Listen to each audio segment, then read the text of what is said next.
Defining Duke, an Xbox podcast, is brought to you by, well, you. If you want to learn how to support the show, go to patreon.com/laststandmedia.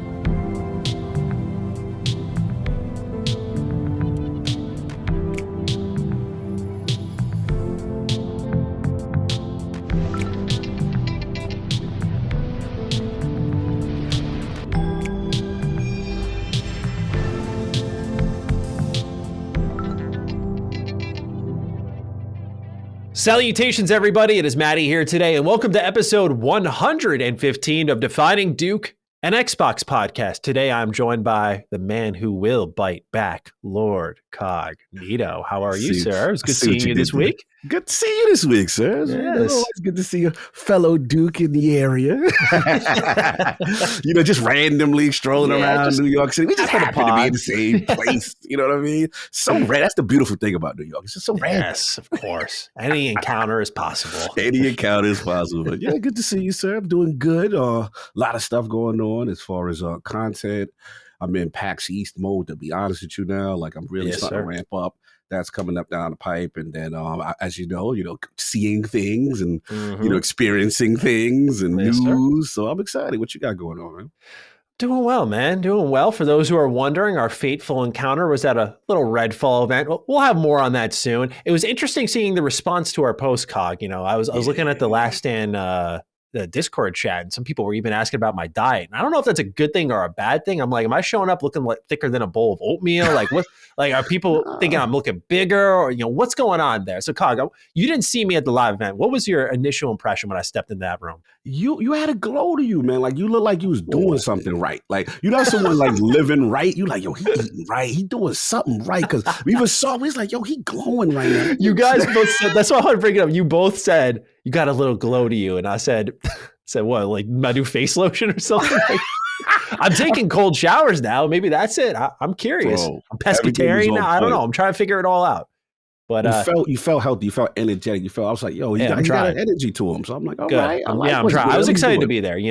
I was walking into the building and my heart rate picked up a little bit because I got a little nervous for a moment because I was thinking, I haven't done one of these in so long. I haven't been in one of these press events in probably 4 years. Like, I've gone to online ones, but they're all chat based, and I sit there with my mic muted, just watch, or I'm playing the game in my own house or whatever. Right. So to go there and meet mutuals, like I saw Juicehead there, which was awesome. Yeah. It was. I got really nervous for a moment. I was like, oh my god, like I almost forgot what this feels like. But it was a ton of fun. Really excited to talk about what we experienced at the event. So we'll share more later. Keep your eyes peeled. Coming soon, if you will. Coming soon, some things. Oh yeah. So, my friend, it's an interesting week here. Xbox getting a little aggressive. We're going to talk about more 10-year deals. Quite a few signed this week. We're going to talk about Ghostwire Tokyo coming to Xbox. We also got a lot of other little bits of news like Sea of the Stars coming to Xbox. Just so much going on. But all of this show and all this possibilities that we have on our plate here, like going to this Redfall event, are not possible without you, the listener. So thank you for tuning in each and every week. Thank you for supporting us, whether it's for free or over on Patreon or writing in your mobile reviews, however you do it. It's all appreciated. If you want to get involved, get your write-ins on the show, go to patreon.com/laststandmedia. You can find threads over there each week. On Monday, I post them just saying, hey, what are your thoughts on what's going on with gaming right now? And I take your questions, or sometimes not gaming related questions if they're intriguing enough, and we'll throw them into the script. For those of you who are scallywags, you like to listen for free, we found a good workaround for you that's also quite beneficial to us. These mobile reviews, Cog, are doing quite well. Right now, I'm looking at the Apple ranking charts for us. Now, we're recording this on Wednesday, so this is about 3 days removed from our show. This is important to note because normally the rankings are up and down over on Apple. So to see that 3 days removed from our latest episode going live, that we were number 63 in the US, number 34 in Great Britain. All right. I mean, I'm pretty happy with that, right? I like that. The Dukes are going up. So I want to make sure people know that your submissions are helping people discover our show. And we appreciate it a lot. Because if you need any more anecdotal information on the uphill battle the Dukes may face in the Last Stand ecosystem, not to make us sound like victims here, but look no further than our episode talking about how the media was saying how Xbox may be closing down versus Starfield's release date. Now, I thought the Starfield release date episode was going to pop off. I was like, big Xbox news, big exclusive, the biggest one of them all. Certainly the one we've all been waiting for. Performs like a normal episode. When things are pretty negative, though, like, man, media's talking about it.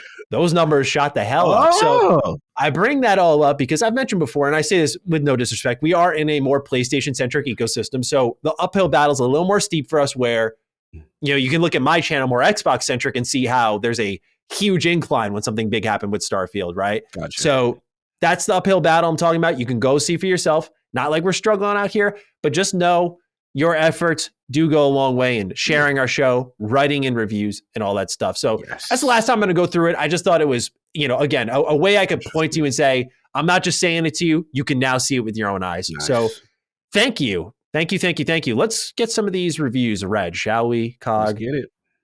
All right, we got Ronnie Al89 who writes, great content, great opinions, and very professional behavior for your quality Xbox content. Are we so sure about the professionalism here? Did he listen to it? Ronnie, are you really a fan? Salute to Ronnie. You know what I'm saying? Give us a professional tag. Yeah, of course. We appreciate you, Ronnie. This one is an interesting one. UC27 writes, I don't have much spare time lately, but every second of it that I do have is spent with the Dukes, Matty, and Cog. While this podcast may be Xbox themed, it's also one of the best damn video game podcasts of all time. I mean that wholeheartedly. Funny, thoughtful, and informative. Defining Duke is how I choose to spend my downtime. I've been in the entertainment industry for nearly 30 years and seen lots come and go. Believe me, there are a few who do what Cog and Matty do better or more effortlessly. Salute to LSM for bringing them aboard. You guys better keep them there too, or else I'm sending Art the Clown your way. I can totally do that too. Be warned. Cheers, fellas. Thank you, UC. Very kind of you as well. Very kind, very thoughtful. Thank you, throwing us some love. Yes. We got a review here from Johnny1317. I love this show filled with humor and passion. Love from Scotland. Hey, we appreciate you sending all our love to Scotland. In the building. Salute. Oh, yeah. Look at the global appeal of the Dukes.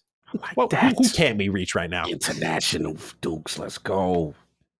APOC81 writes in, Matty and Cog put out a fantastic show every week covering all of the most important news in gaming and Xbox. Always well thought out, even if Matty practices regular blasphemy by shortening and hyphenating the names of games which have committed no crime. Unfortunately, nobody has the heart to tell him Fallout After 3 is extremely overrated, and the series should... I'm not reading the rest of this now. We're not doing this. Shut them down. Hey, Pac, thank you for your 5-star review. We'll take that.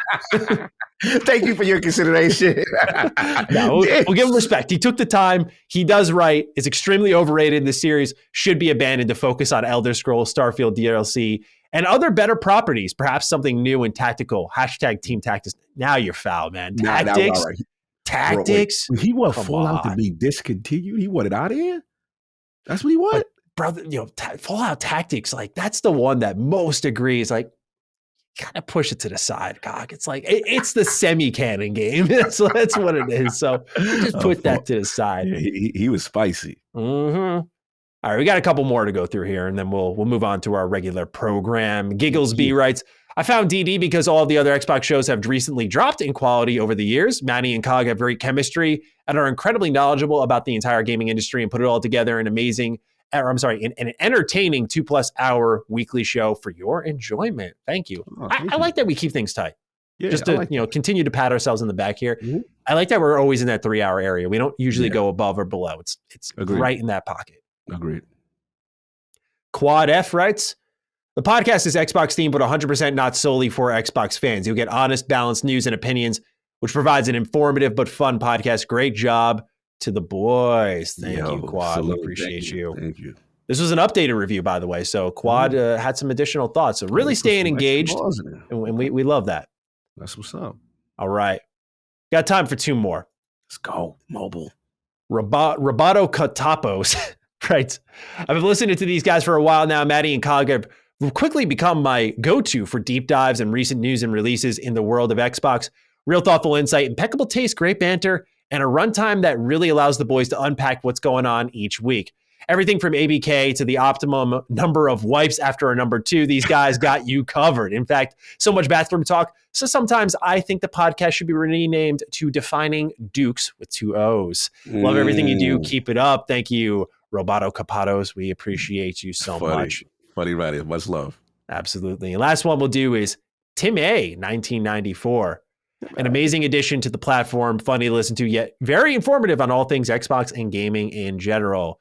And just thank you to everyone else who took the time to write in. I see at least 10 plus more. So thank you. And please do keep it up. We're actually close to 1,000 reviews. It says on Chartable. You can go look for yourself. The information I'm using is all public. So chartable.com, search Defining Duke and Xbox Podcast. You'll find the reviews. You'll see what we're reading. And this is our way of thanking the free listener who really does put our product on the map as we continue to grow LSM as a Patreon. So thank you. No. And we'll have a little treat for you next week. Don't worry. So we got to get back. We'll talk then. We'll talk then. Now, Cog, let's get into some of the write-ins here. Josh Rockstark writes in over on patreon.com/lastdaymedia, like you can as well. Greetings to the Dukes.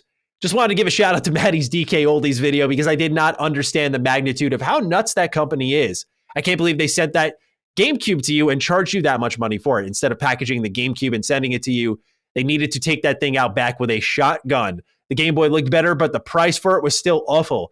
I'm going further down the rabbit hole, and all I can say is, wow, thanks to both of you, and have a great show. Have you caught up on any of the DKOldies madness, sir? I have not. You got to put me on, man. Put me on the game. Yeah, so this was interesting because I saw Review Tech USA covering it a lot. And I was thinking, okay, he's really hammering it home. And what's happening is DKOldies is claiming they are refurbishing their consoles.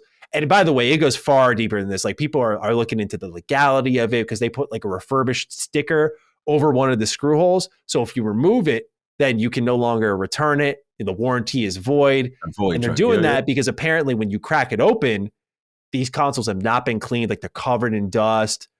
And so I am a big proponent of putting my money where my mouth is. Everyone knows my review policy. Any game I review, I buy myself. So I'm thinking, all right, I'm seeing a lot of people make videos of, I bought from DKOldies. It's garbage. I like to say I'm fair and I'm objective. So I bought a GameCube from DKOldies and I also bought a Game Boy Advance. Now, I put $300 into this, which is absolutely friggin' insane for retro consoles. That GameCube, which if you watch the video on Retro Rebound, you will see, cost me $130. I thought it was mostly discolored from sun damage. A lot of people wrote in saying that was in a smoker's home because this thing was yellow. And I had my Indigo GameCube next to it. The fade, it was so faded that I actually, when I finished recording, I double checked to make sure there wasn't like a blue rendition of the GameCube because that's how discolored it was from the Indigo. And this was considered acceptable. They have acceptable and they have cosmetically flawed. That's what they sent me for acceptable, which is nuts, right? And this thing did not run games as quickly. It didn't load my Pokemon Coliseum. It was fucked. Now, the Game Boy Advance was cosmetically flawed. I did one side and the other. And I was thinking, all right, let's see. Because the way I wanted to do it was every person I'm seeing is buying these easy wins. Like, let me buy a shitty old PS3. Yeah, it's probably going to be busted from DKOldies. However, I went with sturdy Nintendo consoles that last a long time, being the GameCube and the Game Boy Advance. The Game Boy Advance was just destroyed, and I paid $170 for that. It was, it worked, but it was like the buttons weren't super responsive. It was really nasty, man. So that's kind of what's happening is people are ordering these premium price products with the idea of, oh, they've been refurbished, they've been cleaned, they work well. And it's been the opposite. And I saw it clear as day with my own eyes. It is not a lie, man. What DKOldies is doing is wrong. And the problem is if they were doing all this and they came out with an apology and said, hey, here's how we're going to do things moving forward, I think people would actually be ready to have forgiven them. But now it's gotten so far that they've actually posted videos you can look that say like, does DKOldies refurbish their consoles on their own YouTube channel? And they're like, yes, we do. Here's our process. Here's what we do. We do this for all our systems. They got employees showing up on YouTube saying no. They say just grab the console and just shake it. And if it doesn't rattle, we got the inside cool. The dudes, it's getting bad for them. It's getting really bad. Now. So, oh man, and as Josh, I believe was his name. Let me check. Josh wrote, it is a rabbit hole. Like what I'm saying is pretty much on the surface level, but what's going on with DKOldies is insane. And people aren't just dunking on them because it's easy views. Granted, it did really well on Retro Rebound. Yeah, I expect it to, because like my dunk, if you will, is over at GameStop. I just open up those old games and just see like how bad they are, and I laugh at it. It's a fun time. But DKOldies, I'm thinking like, I'm late to the train. I'm just seeing if it's gonna work. Oh my god, man, insane! Yeah, I'm looking at this GameCube, bro. If they refurbish it, there's a place for them in the market, because these consoles are getting old. Like, people want a place where you can go, oh, you clean them out, you changed out some parts, you made sure it's working. But employees are saying, well, that's not efficient for business. And so therefore, if we take the time to unscrew it, clean it out, we're losing time on sales we could be making. Oh, wow. Yeah, so it's like, so just break your promise. Why not? That's that living up to expectation based on what the services they claim to be providing. But I'm looking at your video right now, and you have the side by side with the GameCube, and I'm seeing that discoloration. It's very stark. You know what I mean? And I've seen events and stuff. Yeah, I mean, at least clean the thing before you send it off. You think, right? You think. Well, shout out to my man RGT85. He actually, I was scrolling through my sub box the other day, and I just see in the thumbnail like my Mass Effect background with 2 GameCubes. I was like, that looks from. I was like, I think that's mine. I click it. He was covering what I opened there, so it was awesome to see that. Nice. RGT's a great guy, no doubt. Next item we got, and then we'll get into the news fully. Noah J. Stevens got a bone to pick with me. Greetings, Matty and Cog. I'm not sure if this has been addressed in the past, but I find the lack of lighting in Matty's setup rather upsetting. Matty's setup almost looks like a still from the 1990 TMNT movie on the streets of New York City. Call me nitpicky, but it just feels a bit too dark on Matty's side of the feed. Like there's not enough light illuminating his lovely face. I'll stop my rant right here as to not make it too long. Anyway, hope you guys are doing well and have a Starfield gets delayed to 2024 kind of day. Ooh, easy. Brutal. I feel I need to address this. A lot of people are having issue with my lighting setup here. Let's go. So folks can't see behind the camera, but I am right in the corner of my office room, and I have very little room for a ring light. Now, I could hook one up to my monitor here. Mm-hmm. What I stand firmly against is I don't want that shining in my face for a nice 3 cool hours. I don't need to walk out of this job blind, ladies and gentlemen. So what I'm doing is I'm staying patient right now. I'm playing the patient game. This is not my forever office. Okay. Probably whenever Laylee and I find a place, I'm out of here. Mm-hmm. We're going to have a whole new setup. Nice. And I'll make sure to consider the lighting for the podcast. I will say, when I got into this office, this was like a half step to the dream office, but I did not expect to be on the biggest gaming Patreon network podcasting when I started. So fair enough. I appreciate everyone's understanding. Now, Dustin was kind enough to hook me up with this Elgato face cam. So the visual quality is better than when we started, but I agree. The lighting sucks. If you look at my videos, it's much better. I'm just trying to protect the eyes, because right now the light would be like right in my, and then I would be too bright. I'd be too bright, too illuminated, if you will. There's levels to it. So we're taking them steps. You know what I'm saying? Once we get to the big boy place, exposed on Constellation when everyone is just lit up, and you just see me like in the dark. Hey guys, so my thoughts are. The best thing that helps me out is when I'm reading the script on my computer. Every now and then, like, you'll see me click on the script right now, and it's like, oh, it's all white. So it's I get illuminated briefly. Anyway, that's what's going on, Noah. I know you're not alone on that, so I thought it was worth bringing up for those who watch video feeds. Hello, Noah. All right, let's talk about video games, Cog. That's what we're here for. Yes, sir. Jeff Grubb has said that Forza Motorsport may be delayed until this October. Now, this is a funny one, because last week, what did we say about Starfield? We said, what game shouldn't come after Starfield? So how do you feel about this one, sir? Quite the shocking delay from what we were expecting. I remember both of us, I think, had it pinned for April. I think at least my draft had it pinned for April. But that was something that we were thinking was going to be the earliest of the bunch, and maybe the latest. So how are you feeling about a potential delay all the way to October?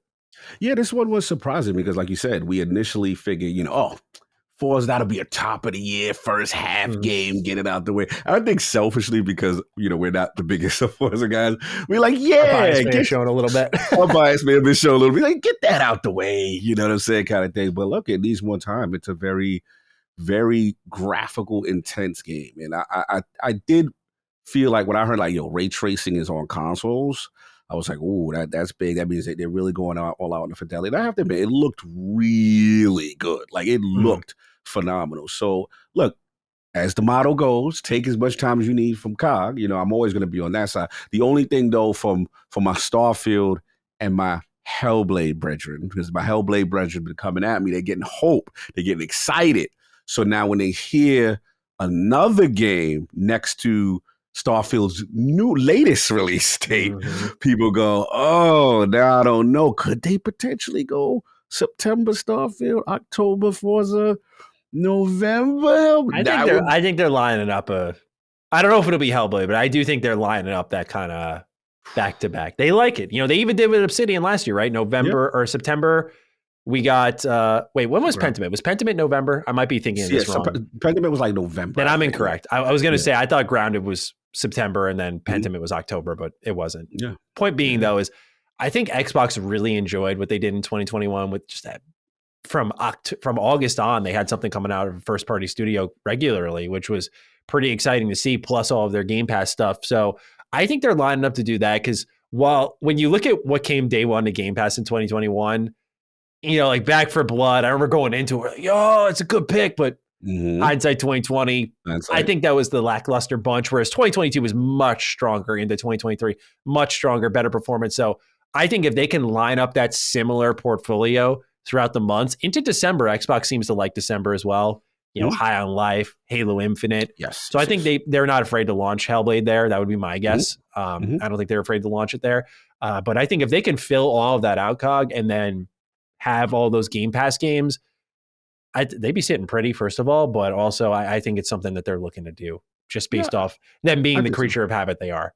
I think so. My last point would be just, I selfishly don't want Hellblade to be in December. I would push back against Microsoft against that one. Only because I know they could do it, but I am personally tired of them. I'm not blaming the Game Awards, like self-inflicted December dates, late November dates, missing the cutoff. I feel the Game Awards is too important, especially with their history of not having the banger, so to speak. You need to be in the conversation. So I would love, if Hellblade can't make November, me personally, I know this is going to sound sacrilegious, put it at the top of the year so that I want them to be sell. Ninja Theory needs that shine, bro. They need that light. I agree. You got to think of the optics on that one for sure. I think a little bit more in the others. Like obviously Starfield to be in the conversation, but you can kind of set yourself up. I mean, kind of like what you did with Hi-Fi Rush, set yourself up nice and early and then deeper in the year too. So that's an option they could take. Exactly. Good thoughts. All right, let's talk about Halo Infinite. A little excitement being generated. There was already a leak for the infection mode, but now there's screenshots, there's build leaks, and people seem very excited about this infection mode that should be on the way shortly. But I thought it looked fun from what we had seen so far of it, online sources. But they like changed even the Spartan look for those who are infected, increase the movement speed and whatnot, as you'd expect. And it looks great. So I'm just curious if you had time to take a look at it and what you think about as you had Halo Infinite in your rotation more recently than I. What do you think of the momentum that's being generated here? It's Destiny 2 slow, steady, building confidence back up, right? Slow, hey, check us out. We got a little thing here, kind of thing. And they're doing what I expect. This is the nature of live service, people will come back. Make no mistake. If you continue to do stuff like this, it looks cool. I like what I saw. And again, fresh mode, added things that we all wanted, and we know. And again, when you play this game, you go, damn, it's still fun. It is still fun. It is still good. So it's just content. It's content. Just keep it up, and then get to my Taken King moment. That's all I'm waiting for. Keep this positive energy. Keep it going. Nothing for a while has been, they didn't do this. And then, we got a nice little streak of many little positive wins. That's how you build it up. So hopefully they continue. I'm pulling for you, 343. I've been very hard on you, but I'm pulling for you to try to turn this thing around because the game at its core, we've always said, is good. So just give us that content. Keep it up. I don't know if this is a leap to ask now, but do you think this summer showcase with Xbox, do you think that 343 tries to make their, or are you saying they go quiet? Do you think they make their splash or go quiet? Now, look, everyone loves a heroic comeback story. Everybody likes the Rocky story. I would be personally shocked. Like if they were able to pull together a nice meaty content drop and say, here at the showcase, this is what you got coming. Don't put no 12 months on it. Don't say no next 12 months. Is you just say, hey, this is what's coming in season, whatever. And you say, boom, certain to fit it. Hey, now you're talking about a year of dreams where people get excited again. I don't want to put that pressure on this group because they have a nice little steady streak going. But yes, that would be best case scenario. Me personally, I don't expect them there based on so much. Like, please shock me that Staten left and now I forgot about man, Kurt Hines and whatever. Pierre, I always butcher his name. I'm sorry. Pierre Hines. Yeah, I think I always butcher it. So that crew, hey, if they could do that, absolutely. Because I think people would, to your point, Matty, people would love to see what their take on the battle royale mode is, what their take is, on future content. And it would be a huge shot in the arm, especially at a showcase like this, which is supposed to be literally their best content year potentially. So I don't want to put that pressure on them. I'm coming for them next year. That's when I'm going to say, okay, what are y'all doing? It's been a year since all these tumultuous changes, and then we can see. But hey, you pull a Matty, you do that. I have the pom-poms out. I might come with a 343 shirt that day. Oh yeah, I love it. I'm of two minds of it because the realist in me is saying, keep it quiet. This team doesn't need pressure. Let them continue the win streak, if you will. Just don't set yourself up to underdeliver, right? And so I've always been a proponent of 343 needs to shut up and go away for a while, and I think that's what they'll do. But I also am of the mindset of new management, new roadmap, new future, kind of a statement to the fans like you just did there, planting your flag saying, this is what we're doing moving forward, battle royale.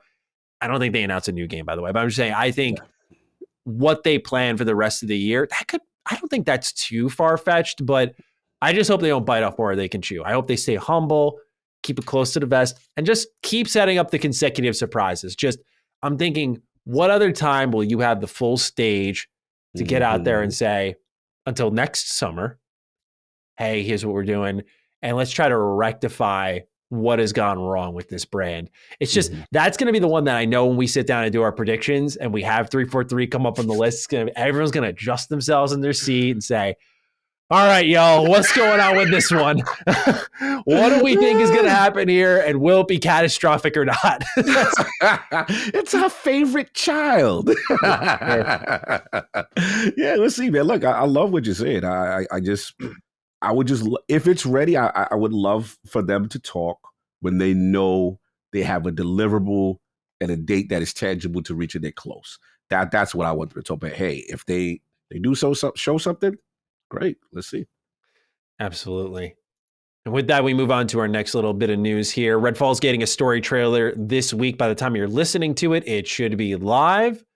We were already privy to that, so enjoy that. I thought it looked pretty good. Yeah, I thought so too. Get a little more context, in a certain town. And yes, sir. Yeah, it looked good. It looked good. They're keeping momentum. That's what I'll say. I like that they're continuing to pump out trailers. So yes, that's good. Like, the game needs as much exposure as it can get with Game Pass and whatnot. So I'm pulling for Redfall, man. I'm pulling for Redfall. Yes, sir. Speaking of Game Pass, Rod Ferguson, your man Cog, had some thoughts on Diablo IV coming to Game Pass. He writes on his Twitter account, quote, "It's awesome seeing the excitement around the Diablo IV beta and our Wolfpack puppy. We've been getting some questions about Diablo IV on Game Pass, and I want to let you know we have no plans for that. See you in Sanctuary during the beta early access weekend starting March 17th, end quote. So Cog, your man Rod, he likes to finish games, but he doesn't like to give them away for free. So what do we think of Diablo IV not making the cut here for Game Pass? I mean, it's to be expected. Rod is the man. Salute to call him affectionately the finisher. He has a great reputation in the industry. Every person I speak to that mentioned Rod Ferguson's name, it's always glowingly. And got a chance to meet him one time way back in the day. I think it was the Gears 1 remake when they did that for the Xbox One way back. But this is par for the course. We can't talk about this. Mm-hmm. Phil literally said, yo, when we get this deal, we plan on putting Diablo in this service. Yeah. So he got to, look, he's the other side right now. Mm-hmm. Even though Rod is on the other side of the building, he's not. They're another company right now. Even though all these guys know each other, it's all love. Marky Barra, the crew. Trust me, these guys know each other well. So they're playing the company line. They're playing business. But like Phil said, if the deal closes, you will see one of those effective immediately type joints. We throwing you up in their game. That they want Diablo as just called Diablo IV. They want that as a showcase game to the service. And I believe besides Call of Duty, Diablo, and Overwatch are kind of like that triumphant for them. So the holy trinity, yet, so to speak. So I could see it happen in the future, but not right now. So things are close. I'm with you. To be expected. I think Xbox is doing a good job of keeping their branding close. We've seen it in multiple summer showcases, and so they continue to make it a part of their ecosystem. I do wonder, as because they say, we have no plans for that. And it's interesting. He doesn't say right now like they typically do. So the door doesn't seem to be open, but I guess you never know. This is going to be releasing ahead of the summer showcase. So I don't think anyone should expect any surprises there of like, hey, it's here. But stranger things have happened. I just personally am not expecting it at all. And I think we should take Rod's word for it. I agree for right now.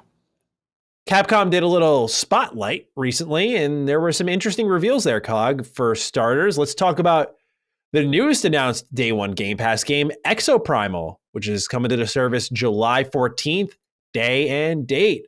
Sir, the Capcom game with dinosaurs that's not Dino Crisis is day one. How are we feeling about it? I'm feeling good. I got my eye on this one. This one, for whatever reason, is resonating with me. I've had my eye on it from the beginning. And then as we get more closer, it's really exciting me. I'm starting to take more from it. Obviously, I have some Dino Crisis love. I love the way the aesthetic of this game looks. I think Jez right now, he's playing it, and he has he's got a big preview coming out. I was watching some footage of him playing the game on Twitter. It looked really good, man. Mm-hmm. So I'm pulling for it. Let's see. And again, I think me and you in the same bag where it's like, I love the third party day one Xbox Game Pass get. I love that. That's a nice, because if you land it and it's a hit, and I think Capcom, the relationship's getting a little better for whatever reason, and they're more willing to say, okay, something maybe we're not too sure about, but we know it has a co-op and a multiplayer focus to it. Let's put it out there. Let's see what it does. And I think if this does well, and if it rates well, maybe the relationship improves even further. But yeah, I like what I've seen so far. I'm going to check it out.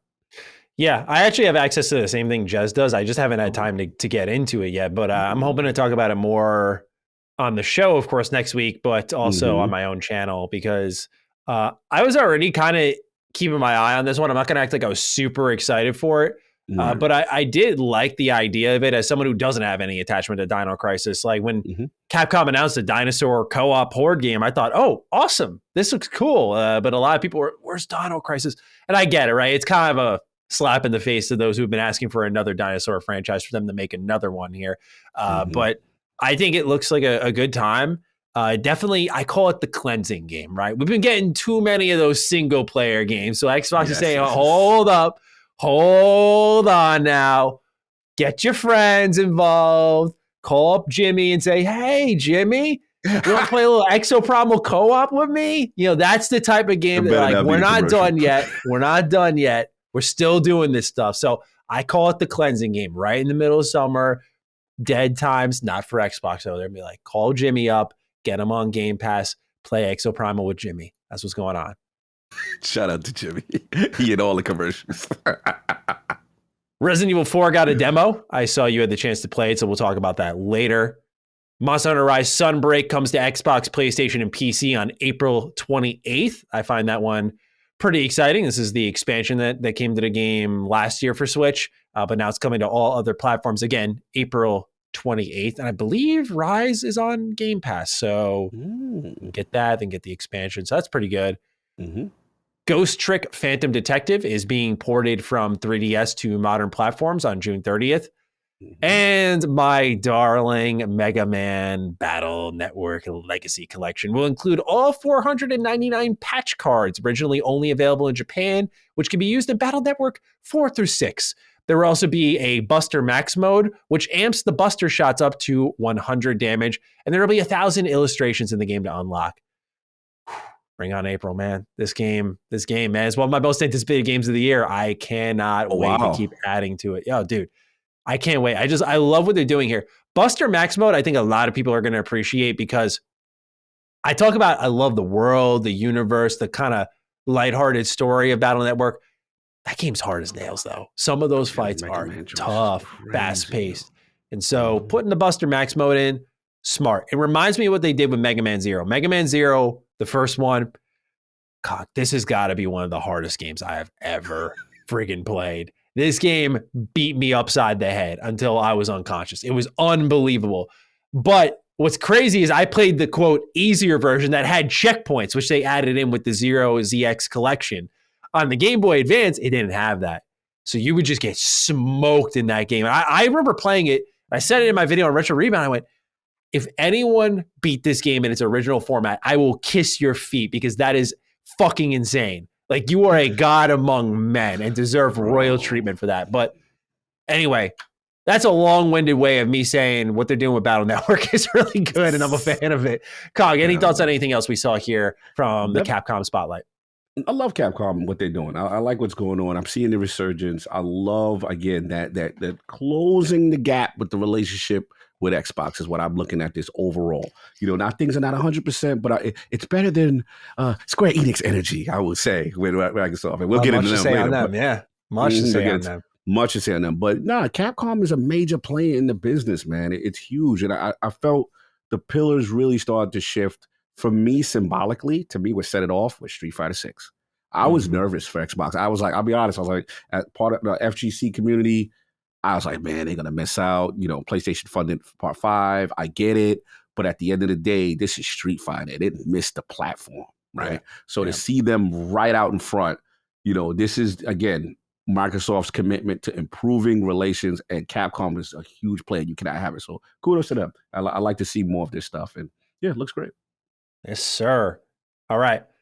Let's talk a bit about an indie gem on the way that there was a bit of controversy surrounding that the Dukes stayed their hand and were reaping the rewards of that, as Sea of Stars is now confirmed to be officially coming to Xbox One and Series consoles at launch on August 29th. This was a big deal for Xbox fans. They were voicing their displeasure based off what was promised on the Kickstarter, which I did look into. Thought it was fair, but I thought it was a little too soon to react. Let's get the launch, I said. Let's see what they have to say for themselves, and they have now confirmed it will be there at launch with all their platforms. So, Cog, Xbox fans will be feasting on a nice little RPG here inspired by Chrono Trigger. Your thoughts? Oh, this looks really nice. I don't know how I missed out on this. And I'm embarrassed because a messenger, man. It's bro. These are my guys. This is my boy Saboteur. Was it Sabotage Studios? I believe it. Yes, bro. Saboteur and the crew, Thierry and the crew. I met these guys. Like, I saw them at the beginning. Like, it was so cool. And I was like, yo, y'all got one. So to see them, bro, this game looks beautiful. Yes, like this, the art style, like it's giving me, obviously, you Chrono Trigger fans. It's giving a little bit of that energy. It's giving me Phantasy Star 2 energy because I like the little RPGs where, like, when you're walking around the map and you got a party, I like when you see all 4 or 5 characters walking together as opposed to the one, right? Because most, you can have a party, but most of the older JRPGs, they have, like, you see sometimes the newer ones, you see the one, but the older ones, you would see the crew. And I like that. So just little nuances. It looks, I go front. It looked really good. I might break my rule. Normally, listen, you know me, live service guy. You can only commit to so much. And then for COG to come outside on JRPGs, if it's not Final Fantasy VII, if it's not what COG is already invested in, it's harder for me. You know what I'm saying? Because I see you guys with triangles and the octopath. I see y'all. I'll be tempted. I'll be like, damn, but that's going to take my soul. But something about this one, I don't know what it is. I'm gonna keep my eye on it, see how the reviews do, and I know that T, and I'm like, man, I might have to jump in on this. But this one it has a lot of COG sensibilities. Yeah, so I'm gonna see. Man, dangerous release time. Dangerous. When is it coming? When's the release? August 29th. Dangerous. We're in spitting distance of Starfield at that point. And I got to feel the Baldur's Gate 3, which I am so excited for. I forgot about that. Yeah, so this, man, I might have to, utilize my privilege. Hey, you guys got a review copy of this one? Need that 2 week for little old me. Yeah. Listen, man, Matty plays in the building. You got some support. You know what I'm saying? Like, hit him up because you need that 1 week, 2 week early so you can get into it because with that storm of Baldur's Gate, Starfield. I respect the bravado though, man. They're not hiding. I like that. Indies get out of the way usually, but they're out in the thick of it all for now. Your face is telling a different story for now. Let me see. Theory, man. Yo, I don't, bro. If you can, that's a tsunami. You don't want no smoke. Listen, Baldur's Gate and in their defense, I take it back. This already released, right? This already is out on PlayStation, correct? No. This is release date for all systems, platforms, April or August 29th. So the controversy was that there was no Xbox version announced. So people were like, we getting, there was that energy. We getting slated, second-class citizens, bro. That energy. That energy. Oh, okay. Now, I'm glad you educated me. All right, so they're doing a multi-platform release. Thierry, man. You're picking up the phone. Bro, that's not, if you can. Bro, get out the way. Get out. You're going to get swapped. That game, and it ain't no gamepad? Bro, you know how it go over there. PlayStation going to send you some. They go that fact. They still may do all right. PlayStation fans, there's no Starfield over there, but they going to have Baldur's. When's Baldur's Gate? The 31st. Oh. Yeah. The slow decline. No, bro. This game is too beautiful to let that slip out. Like, nah, you got to figure this out. But you need more time. I think you need more time. You need When are you releasing it then? In the heart of the holidays? I don't know, man. You got it. Put it in our Forza mode. Oh, yeah. I like it. Yeah, right up against Forza. Bro. You need another month. I think you just need a little bit more polish. Okay. Maybe. Jokes. I'd like to see them do it. I'd like to see them go for it. You got to get away from that storm, bro. You got to. But this game, we'll see. We'll see what happens. Okay. We shall see. For now, let's talk about Square Enix. In a Q&A from Square Enix's recent 9-month earnings report, they answered an investor question on the future of their strategy revolving around making deals with individual platform holders. Their answer is, quote, "We intend to maintain the multi-platform strategy that we have adopted to date," end quote. Now, separately, they also shared a new trailer for their NFT project known as Symbiogenesis, which people thought was going to be a revival of Parasite Eve, and it's been confirmed it has 10,000 NFT characters. Now we speak with Lucius Augustus, who writes in, "Hello, Chocobo Matty and Mog Cog." Square Enix isn't doing so well as more of their games failed to meet expectations. Square released Star Ocean, Harvestella, Strangers of Paradise, Triangle Strategy, Crisis Core, Valkyrie Elysium, Final Fantasy VI Pixel Remaster, Chrono Cross The Radical Dreamer Edition, and Live Alive, all in 2022. And believe it or not, I left some games off the list. Most of these games received little to no marketing, were released in a state that was unacceptable to the fan base, or failed to deliver on the $60 or $70 price tag. Now we hear that Forspoken failed to meet expectations, and less than a month after Square shuttered the entire studio. Octopath 2, an amazing game that skipped Xbox for no real reason, failed to make a mark financially despite being available to a potential base of over 300 million users in PlayStation, Switch, and PC. A lot of people are assuming Final Fantasy 16 will do well, but will do well, but I want to remind you that we never received numbers on Final Fantasy 7 remake sales outside of the first year. In fact, the only numbers we have are 5 million right before the PC launch, and Final Fantasy 7 remake never charted on Steam or Epic after the first week of being on the storefront. It seems to my eye that Final Fantasy ain't selling as well as it used to. I say all this to say, where do you see Square in 5 years? Some assume Sony will buy them, but strategically, it wouldn't make sense for Sony to buy Square because it doesn't cover for a deficiency like Bungie did. I hope you all have a "you can't blame Xbox for sales because we didn't even have the chance to buy it" kind of day. So, Cog, a lot of mess here. Yeah, NFTs, Lucius's comment, the 9-month report. Got a lot here to unpack. Where would you like to begin? Let's start with what they said to platform holders as far as in reference to their strategy, the multi-platform strategy. So, to me, this is, hey, we're staying status quo. We don't intend to deviate or change too much. Yet at the same time, they have been very clear about, not being happy with the sales expectation that they have for a lot of their titles. And they have a lot of, I would consider, quality IPs that, people covet. And I think when I look at them objectively, again, taking my feelings out of it with the whole Xbox situation, when I look at them objectively, I do feel there seems to be a marketing disconnect with some of their great little gems. You know what I mean? Like we talk about the Octos and stuff like that. And, for the amount of money, obviously we know that Forspoken went in, they bet big. They bet big on that one. And it did chart on MPD, so I want to be clear, but for them, whatever they put, I believe we put an article out on Launch of Gamers, like over 100 million, I believe. Shout out to Nicholas down in the crew. Yeah, like to me, that means they're looking at their titles as blockbusters. We are going to shake the earth, and it's not coming back. So it's two trains of thoughts. It's like you're going to maintain the status quo, which is you're still going to do the exclusive deals, right? So you're taking a bag, but you're still not getting the reach you want. So maybe, again, they sit there and pivot and say, okay, maybe we stop restricting as much. You know what I mean? And be day and date with everybody. But they're a very mixed bag, man. They're a very hard company to read, man. I've never seen a company like this. And then the last thing I say, in defense of them, I know Lucius doesn't, not that he doesn't care for the Sony thing, but there's a relationship there. There's tremendous history with Sony. Yeah. To me, it makes sense. It does make sense, but based on the relationship. But the key is, does Sony see the value?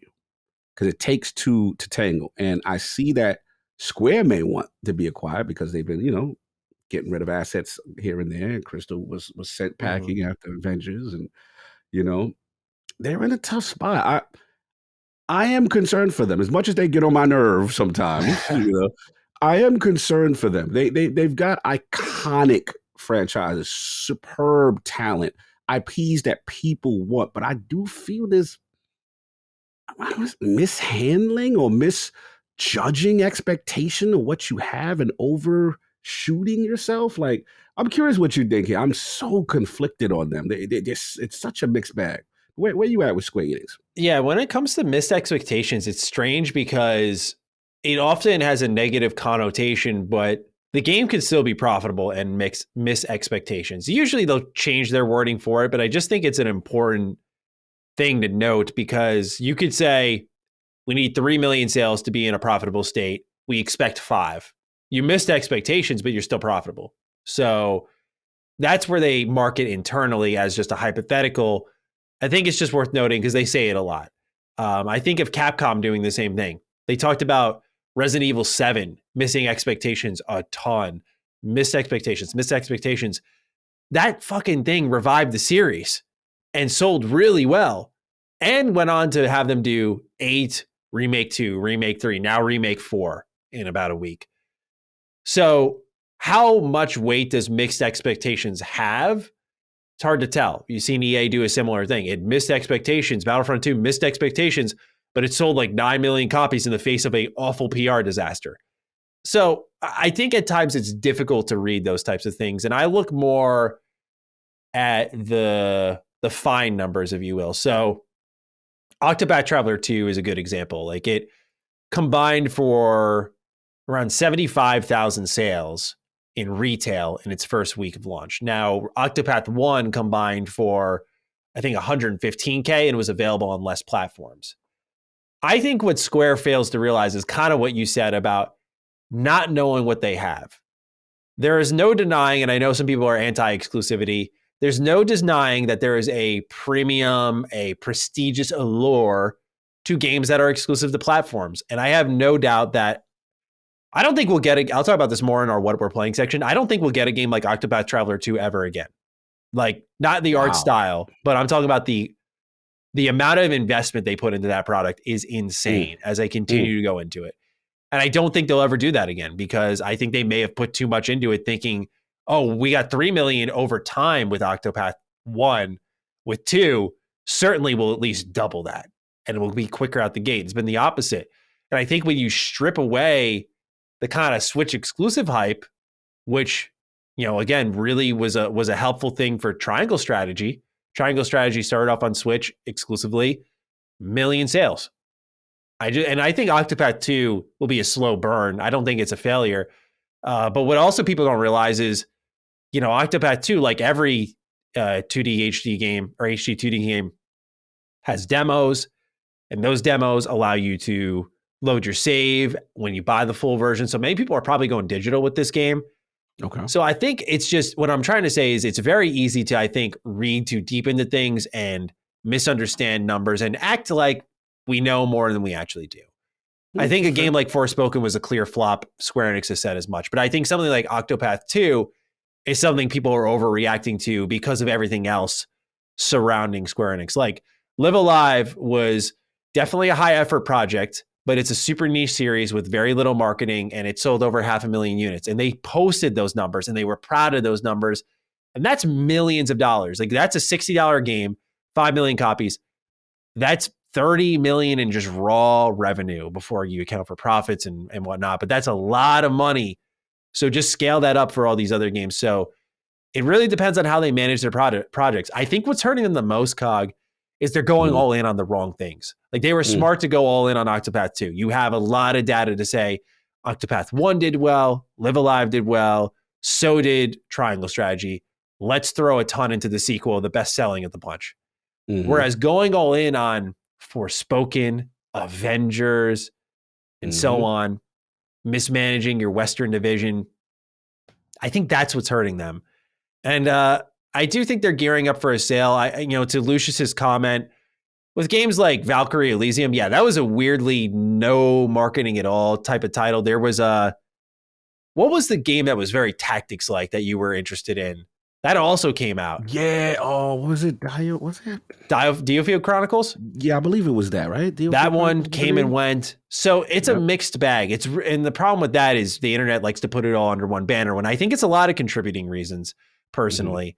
As for their multi-platform strategy, I mean, it's just tailing off of what I said. I think they don't have a great read on what they have that's working and isn't working. And that's on them at the end of the day. And that's why they have a leadership change, because I don't think they have a good read on what's popping. Like, I don't think, as much as I'm all for the multi-plat push, Octopath 1's slow burn from exclusive to not exclusive is what propelled it to its heights.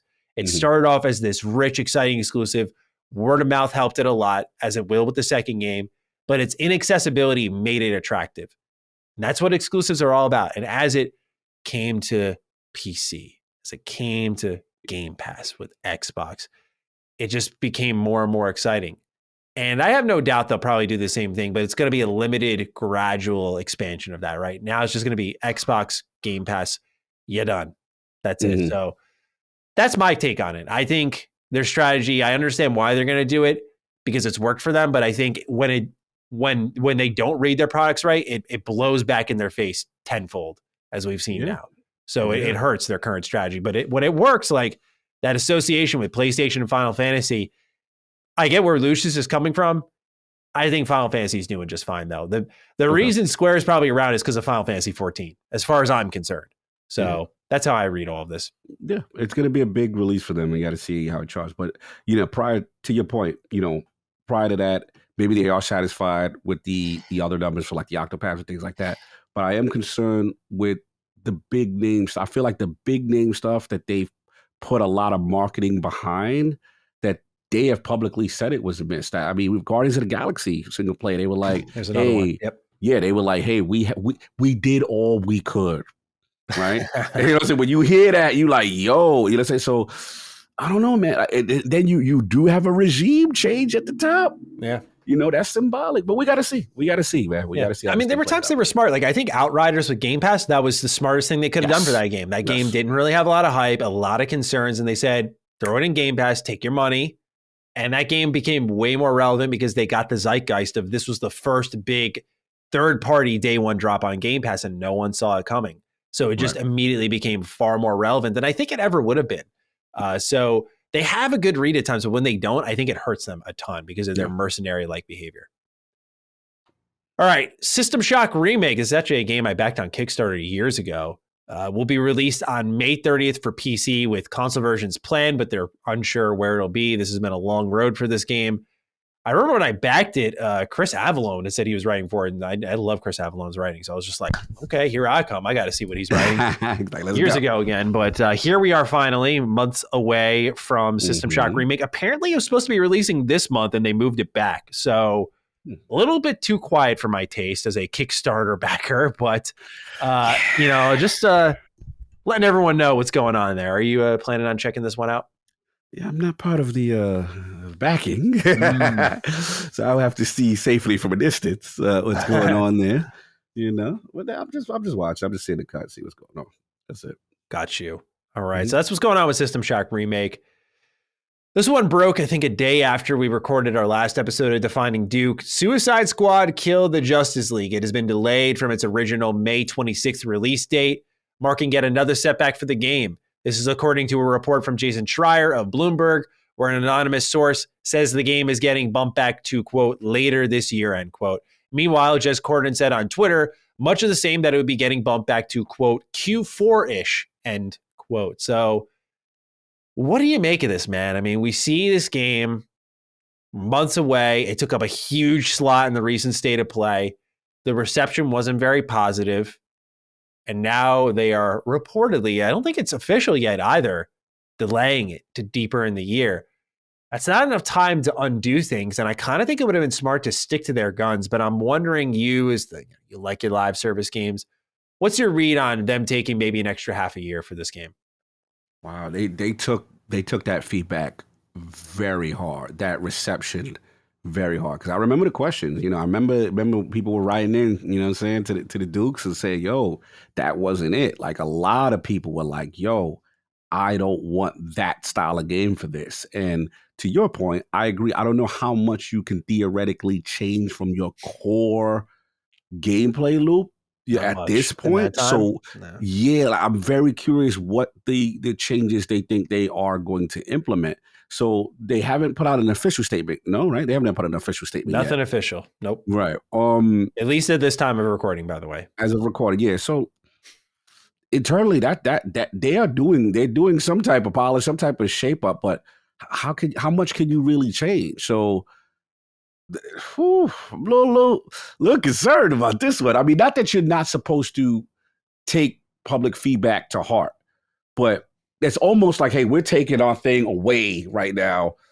because you guys clearly did not like what we had to show you. So the question becomes, how do they repackage in that short amount of time? That is the number one question. I don't know how they do that. So yeah, we'll see. Last game from Rocksteady was in June of 2015 with Arkham Knight. So we're going to be past that 8-year mark if it releases in Q4.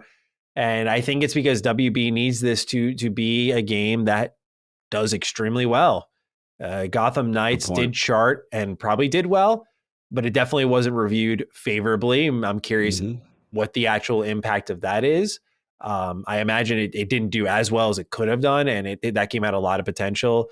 So WB's been slow moving, trying to get these games that have been in development for a while out the door. I mean, with WB Montreal, that was since Arkham Origins in 2013. So it had been a hot minute for them as well. So the wait has been long, and they definitely need this game to deliver at least somewhat to justify their investment and probably recalculating of what they were going to make, right? They started off with a Superman game reportedly. So this game needs to be a success for them. And this is why I say all delays are not equal. This is a concerning delay. Like, I look at this and go, okay, you had feedback, you were showing out, and if people were celebrating you, I know your ass was coming out in May, but people weren't, and so you delayed. Meanwhile, with Starfield, it's very much like no promises. They're kind of trying to match what seems to be at least their own internal quality standard. I'm not sizing them up like, look how Starfield is going to be better than Suicide Squad. Exactly, I'm more so saying, for those who are wondering why I reacted positively to a Starfield delay versus negatively to this, again, they're not all the same, and pretending they are is foolish. This is a delay that is concerning in the face of a lot of feedback for a game that I think looked questionably average for such a prestigious studio.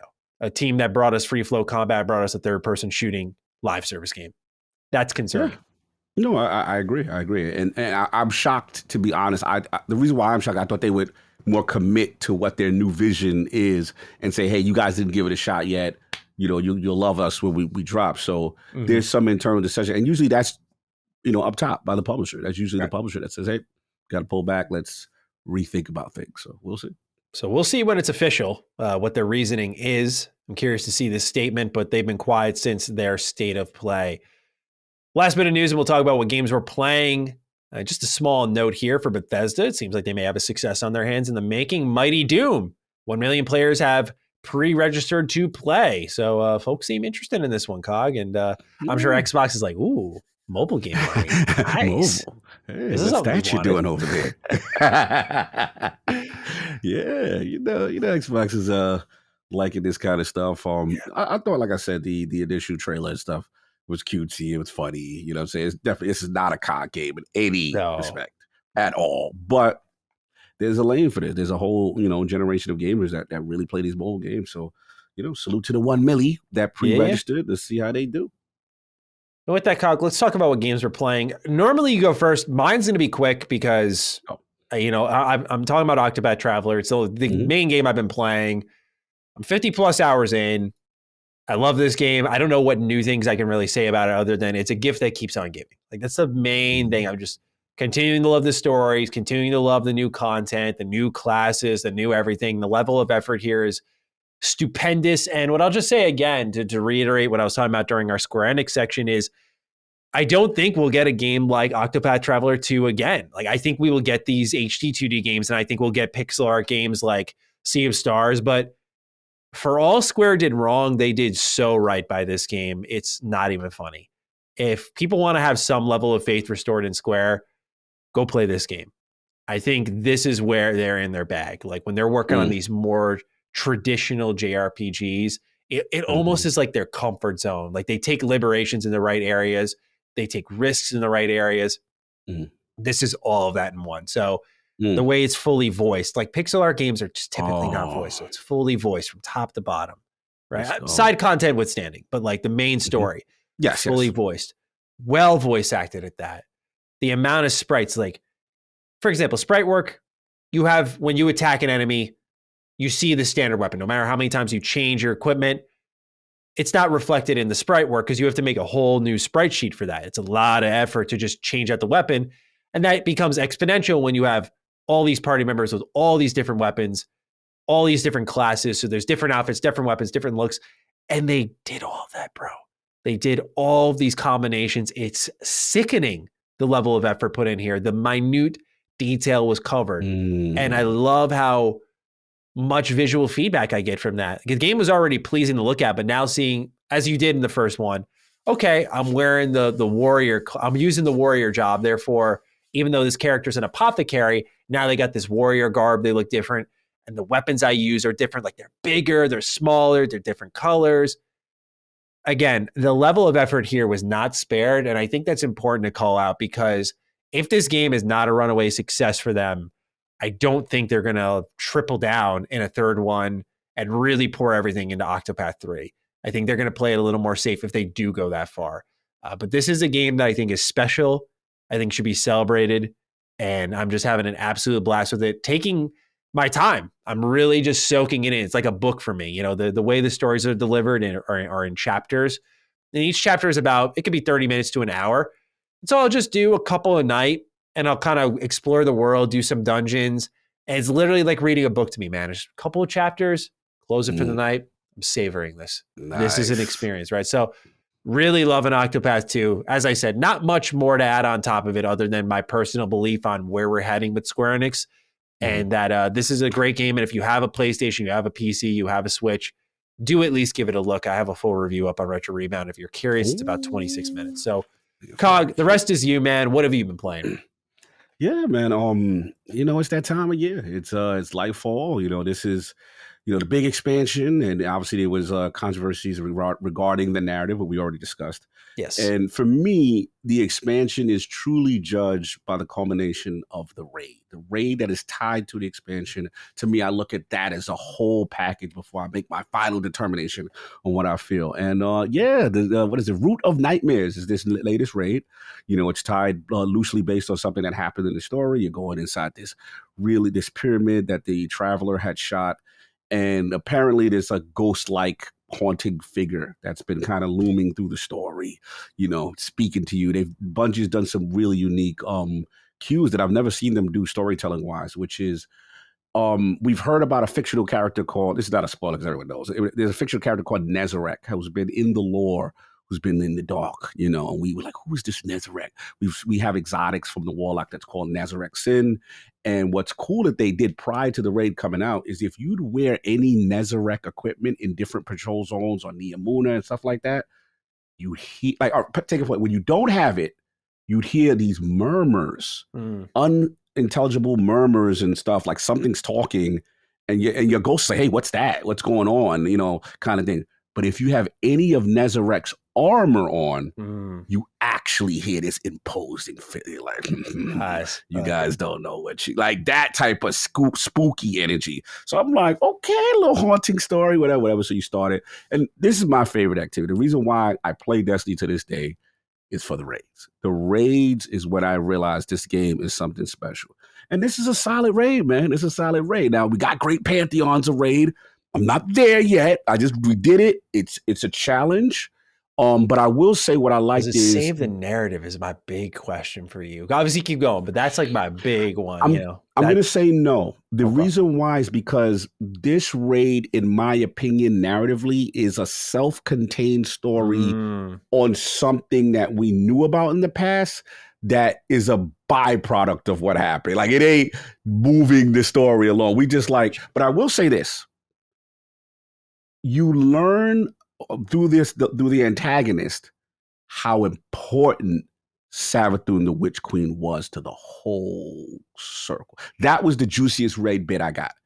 I'm like, she's like this evil, but could be a potential ally. This is they're setting up her character to be amazing based on what we learned on this raid. And the last thing I would say is usually raids, again, they're going to break you. Contest mode, the difficulty is much higher. We did not beat this thing on contest mode. We had to wait till the 48 hours was up and the power levels were back to normal. And then, because there's a big controversy right now, Matty. What's contest mode? I'm still learning. So what's contest mode? So contest mode is pretty much what happens is whatever your light, they tell you, okay, your light level going into this raid is 17. If you get to 1780, if you go over 1780, nothing's going to do is going to help you. At all enemies will be like 20 levels higher. I mean, a couple levels higher than you. So it's going to hurt.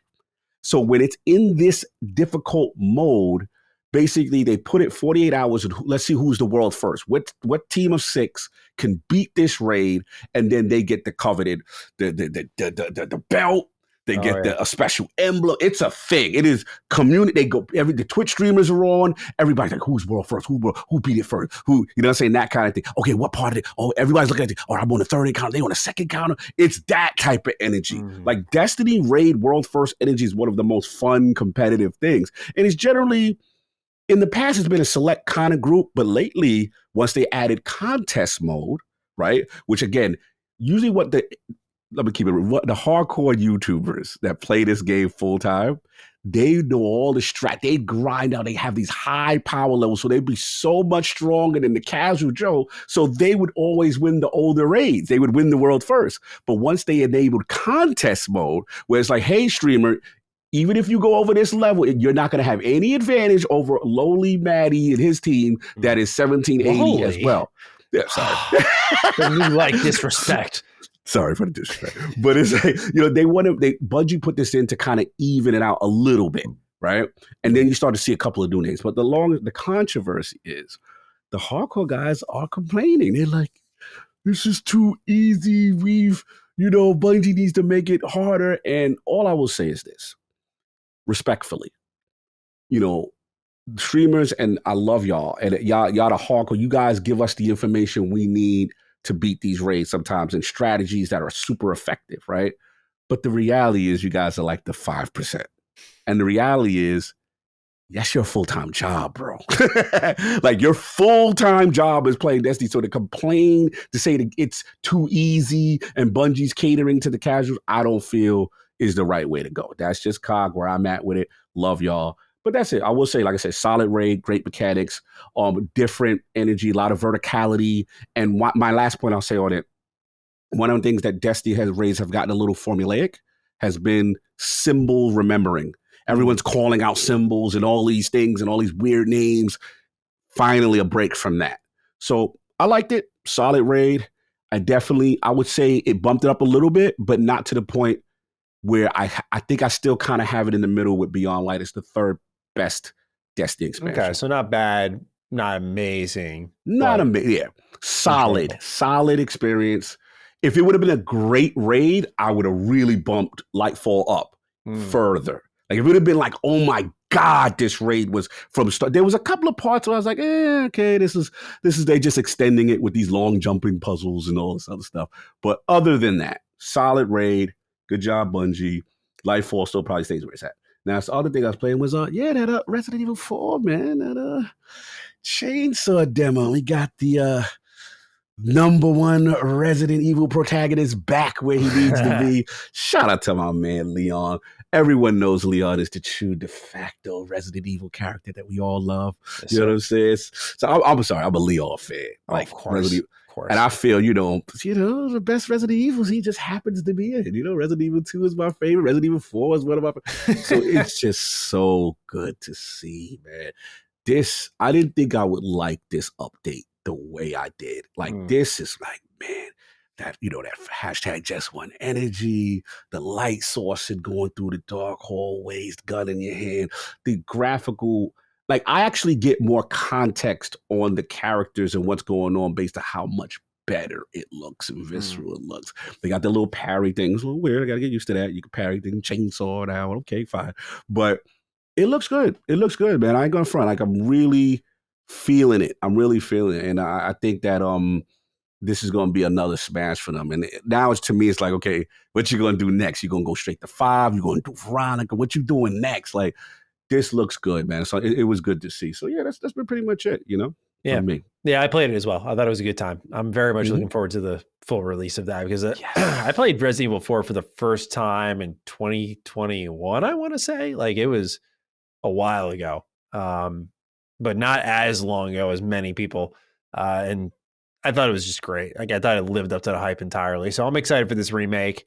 I saw a lot of people replaying it and finding secrets in here. Like, if you use your knife at a certain point, you press like triangle 3 times in the main menu, you unlock like a chainsaw mode or some shit like that. It's ridiculous. Like, there are so many secrets in this demo. It's kind of cool. People are really picking it apart and finding secrets. I've kind of gone on blackout because I wanted to see, like, how does it feel? And it feels great. And so I'm just like, okay, I don't need to see any more. I feel like I've already seen too much. Yep. That's fair. Out I go. All right, let's do some warm-up questions and get into the main news pieces. Zip Davis is our first write-in. Hello, limited edition Dukes. Tunic is getting a physical edition from Fangamer. It comes with a bunch of goods and, for Matty, a full color manual that makes so much sense for that type of game. The bad news is no Xbox version. Why does this keep happening? Why is Xbox leaving money and potential goodwill on the table? Thanks. And I hope you have I just found a legit pizza spot on the West Coast kind of day. It's so funny. I am so disrespectful with pizza places in any place but New York. Like, I'm wild disrespectful about it. Constant, man. Like, in my head, I will never enjoy pizza if I'm like, you could have me 1 inch over the line into Connecticut. And if you hand me a slice of pizza there, I'm like, nah, it's just not it, man. Like, this isn't as good. Sorry. Go take that home. Let me get some New York pizza. Cog, what do you make of Xbox missing out on this limited edition, this limited run fun? Because we know Limited Run was trying to team up with them, get Xbox more involved. Xbox has been slow on the uptake. And I'm starting to wonder, you can stop me short if you want. I'm just starting to wonder if their digital plans are taking precedent here. If this is the priority. And this isn't the big concern for them because I just find it questionable that the box with really, truly the most DRM concerns is the one that's saying, maybe later. Tunic, that game that was exclusive to our platform, PlayStation, Switch, you can have that physically. Not that they're going to make bread off of this, but I think that Zip has a good point in goodwill. You know, gaming is honestly, if you're a brand, it's all about drawing that attachment, right? You want people to feel the attachment to the games that are based in your ecosystem, and the physical component lets them materialize that connection they have. Like, this is the thing I played last year that I loved, and now I have something to celebrate it on my platform. I know it's not everything. I know it's not going to make them, again, millions, but I think being involved in that is more important than they recognize to the hardcore gamer. And so I'm just wondering for you, Cog, where do you stand on Xbox missing out on something like Tunic, which, again, not the end of the world, but it's a trend now? Yeah, no. You. I think you nailed it. I think you came to your own conclusion of what I think is happening, which I think is the real time coping. Yeah, like I just think that telemetry and data is what's going to dictate a lot of these moves. And sadly, even though it pains me and you that they are not a part of this stuff, right? They are not consistently part of it. Some people may say you're not valuing your own exclusives or franchises with these kind of things. And they must have the internal data that just says, look, we love you, Matty. We love you, Cog. But ain't nobody buying these things like that. If we put this money in, especially in our ecosystem, in fairness, which is a very digital-friendly, digital-dominant ecosystem with a digital subscription that is where they want you to be, it's not really conducive to the retail. Now, I will say first party still, I will still fight back at them with the first party release. So let's just say like Starfield, right? Bro, I want an astronaut. Like I want you, if I can't jump in a suit, I want to showcase. I want to celebrate, your major titles. Like again, the Halos again. Like to me, you want to give gamers that ability to showcase that's that deep emotional connection, but they must have some type of telemetry that's showing, hey, look at what, like, the money guys got to be saying, look, you spent all this on this collector's edition, or whatever. They didn't buy that. They got it in Game Pass. We done wasted all this money in marketing. What I think the shift I've seen, to their credit, has been the merch. The merch has really skyrocketed. Yeah. Now, if you notice, all the IPs have a dedicated merch section. You go now, Ninja Theory's got a section with Hellblade. This one's got a section. Every Xbox game studio now, you got a flavor, and it's updating. That's where the money guys are like, look, I know you guys want this, but this is what we see in the revenue coming from, and we'll slap our name on a shirt for you and give you some stuff there. But as far as it is sad for the hardcore. It is because I know what this means, to people who truly love a franchise. They want to celebrate it in every potential way. So, yeah, I think times are changing, bro. Times are changing. Heartbreaker for Sadly. sure. I know, it's retro rebound. Oh, I know. We're going down the tubes. Oh, no. I won't be unboxing complete and box Xbox copies. That much I know. Like, there's a reason why my PlayStation collection is far bigger physically than a Nintendo, or far bigger than my Xbox collection. My old 360 collection is huge, as is my OG Xbox. But Xbox One, it's thin, man. It's thin. So, right. Xbox, you had your chance. You are no longer featured on Retro Rebound. Oh, damn! All right. Let's talk to Joshua Anderson, who we had a number of write-ins about our conversation on DDU. For those who don't know, I forgot to mention this in our intro section, but we had a new episode go live. We called it Broken Promises, talking a bit about, Xbox missing deadlines that they have put on themselves, as well as Bethesda. So we talked about that. Is it worth hitting that and risking the quality of the game, with games namely being Starfield and Forza? Some possibly joining them. We will see once June hits. There's still a couple of months for them to go. So, Cog, Joshua Anderson writes in, echoing a sentiment that many shared about both you and I, saying, hey, fellas, hope all is great. Okay, I have to speak to your last DDU and the Lord's rant. I love you, bro. Don't get me twisted. I just got to chime back. I think y'all are missing the forest for the trees. Many to most of us, I don't think, are tripping about the actual release date versus the quality of the game. Delay it to 2030 if that will make the game better. So be it. None of us want the game to be rushed. But Xbox and Bethesda need to stop talking so far in advance about games that aren't coming anytime soon. Xbox is not in position to be stumbling like it is with its communication to its gamers. Do any of us have any idea when Fable, Avowed, Contraband, Perfect Dark, or Indiana Jones are coming out? Like, really? Hellblade might be this year, but it might be spring 2025 if delays occur. Matty originally was pumping up Starfield for a 2021 release, and it's pushing 2024.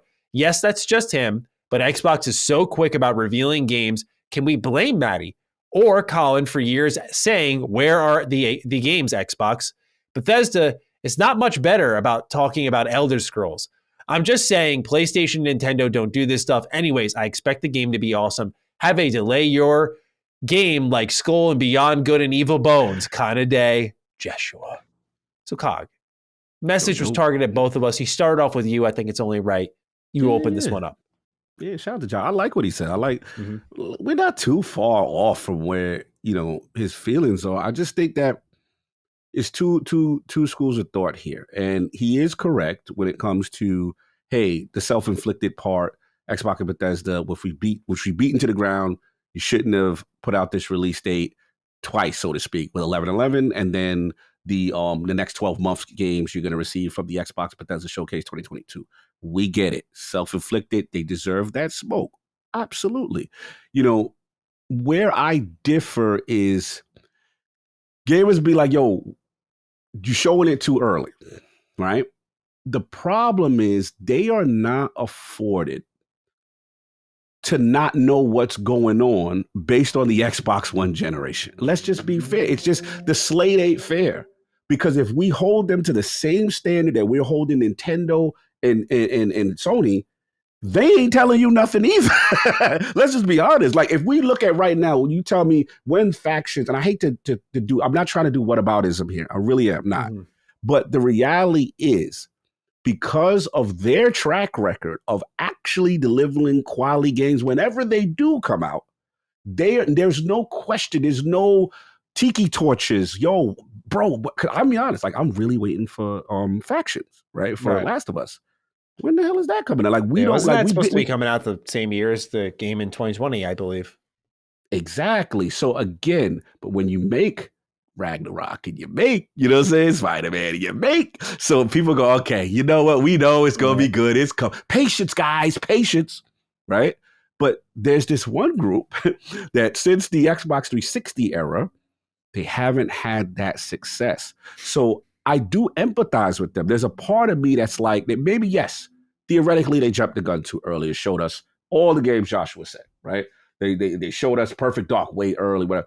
But to me, I don't have a problem with saying, hey, Studio Initiative is working on this. Studio B is working. I'm always cool with the teaser trailer, whatever. Just don't throw a year on it and say, when it ain't ready. That's my thing. I'm cool with the initial and to be honest, we've heard from developers that a lot of times that teaser trailer is not just to say we're showing something early. It's actually to gain developer interest, to say, yo, we working on something. Hey, talent. Hey, guys. Hey, developers. You see we doing something? You want to be a part of this? Sign on up. That's the real purpose of that.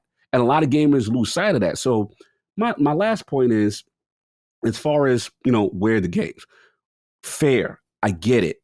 Once you announce it, people are going to be like, hey, y'all know you're working on that, but what's going on? But then again, do you show it too early? It don't look right. People get on you, right? They're in a tough spot.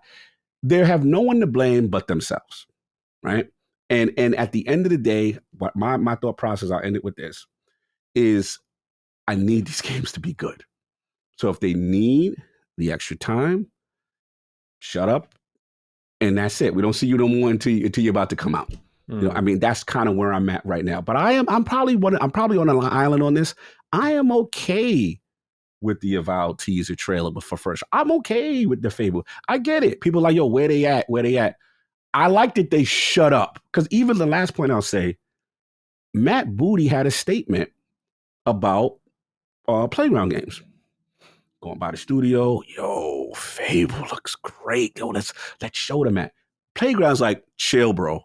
No, we're ready, and I'm okay with that. It's up to them to deliver good games. And again, if the Starfields and if the Redfalls and if these things actually become good, then you start building up that positive cachet to gain the trust again. And I think that's what it is. Until the trust is back with successful games like a Hi-Fi Rush, a Starfield, Redfall, and you have a solid year, that's going to quell down all the way of the games, Xbox. So you'll be like, okay, we've got confidence they could deliver a quality product again, and then we'll get back in the normal cycle that everybody else is afforded, to be honest. So yeah, man. Yeah, it's when it comes to all those pre-announced ones, I think I share the same energy. I think the only one I had a problem with that I can think of is, I think Elder Scrolls 6. They probably could have held out on. I really do think they could have held out on that one. And I know that's not Xbox, that's Bethesda, but I do think that Starfield was enough because apparently these were responses to fan outcry, right? I think hindsight 2020, they were gearing up for a sale and just saying, here's what you're getting publicly, right? But I think it kind of shot themselves in the foot a little bit because all we needed really to know that 76 wasn't the future Bethesda was pursuing is Starfield, our next game will be a single player RPG, and we've seen as much. That's the one where it's like, that should have been the cutoff. But now Elder Scrolls fans, I feel bad for them, man. You all are waiting a long time. So that's one I take issue with. But I get what Jesha was saying here. And I like the energy overall that, the problem is speaking too soon. To me, Avowed isn't problematic in reveal. Avowed is problematic in that following the reveal, you go, oh, and we'll show more soon. It's like, okay. Fair facts. It's been a while now. What happened? And we're left in the dark. And so that communication line just needs to open up a little bit. But companies are so afraid of putting nerves into the product that they're like, let's just stay quiet and just keep working on this. So I understand the frustration for sure. We really focused on that DDU during our last episode about the quality of the game versus the release. And we were very much pro quality, like no matter what, delay. But I like where Jesha was coming from. Ultimately, I agree with his approach. Yeah. Mm-hmm. So with that, let's move into the news, Cog. Got 4 pieces today to go through. Yeah. Number 1. As the Activision deal continues to see regulator pressure, Microsoft continues to make pushes in response to that. Previously, Xbox signed a 10-year deal with Nintendo to bring Call of Duty to the platform and NVIDIA to bring its cloud library to the service, respectively. Now, Phil Spencer has announced another new deal on his Twitter. He writes, quote, "A new deal has been announced involving Call of Duty. Players deserve more choice than they have now when it comes to their favorite games. Today, we've signed a 10-year deal with Boosteroid, enabling to stream Xbox PC games, including Activision Blizzard titles and like Call of Duty following after close," end quote. A second deal was struck this week as well, where Phil writes, quote, "Microsoft and Ubitus, a leading cloud gaming provider, have signed a 10-year partnership to stream Xbox PC games as well as Activision Blizzard titles after the acquisition closes. Our commitment is to give more players more choice," end quote. The FTC has naturally taken note of these commitments that Microsoft is making and aims to investigate deeper into the matter at hand. According to documents filed on March 14th, FTC lawyers had this to say on their agreements with Nintendo, NVIDIA, and the like. Quote, "Despite clearly intending to use these agreements in its defense, Microsoft has refused to produce underlying internal documents related to these agreements or communications with third parties other than NVIDIA, Nintendo, and Sony. Microsoft should be not permitted to introduce or rely on these agreements without producing the requested underlying discovery," end quote. The FTC is requesting, quote, "all documents related to exclusivity of content Microsoft acquired from ZeniMax and exclusivity of content Microsoft proposes to acquire from Activision," end quote. They even have said they want to take a look at information regarding Microsoft's next-generation gaming ecosystem. Microsoft President Brad Smith has spoken with Wall Street Journal and says that Microsoft currently isn't speaking with Sony on a Call of Duty deal, but is planning to have more similar 10-year deals announced with other companies in the coming weeks. This all comes after Activision CCO Lulu Chang Meserve posted on her Twitter account that PlayStation head Jim Ryan spoke quite candidly in Brussels on his intentions with the deal, saying, quote, "I don't want a new Call of Duty deal. I just want to block your merger," end quote. DarkRod99 is our write-in for this news topic. Hi, Dukes. Microsoft, from the looks of it, is giving 10-year deals to a lot of cloud-based platforms in order to expand the reach of Xbox games. But I wonder, do you think these deals could imply longer development cycles since all these platforms use different API and SDKs that developers have to implement to their engines? And also, let's not forget about the QA process as well. Do you think this could backfire, or do you think they could handle it? Have a nice day, Lord Cog and RPG Master Matty. Wow, a nice one. Wow. Yeah, Look at that. Cog, a lot here to unpack. Yes, sir. Especially love Jim Ryan's energy here. I love it. I love it. I don't want a new Call of Duty deal. I just want to block your merger. If we're to believe Lulu, who's been out on Twitter, out on the streets, just really saying her piece. Oh, she's outside. Cog, I mean, where do we begin with this? I think, of course they're handing out these 10-year deals like candy. You get one, you get one, you get one. My jumping off point, I want to dish it to you.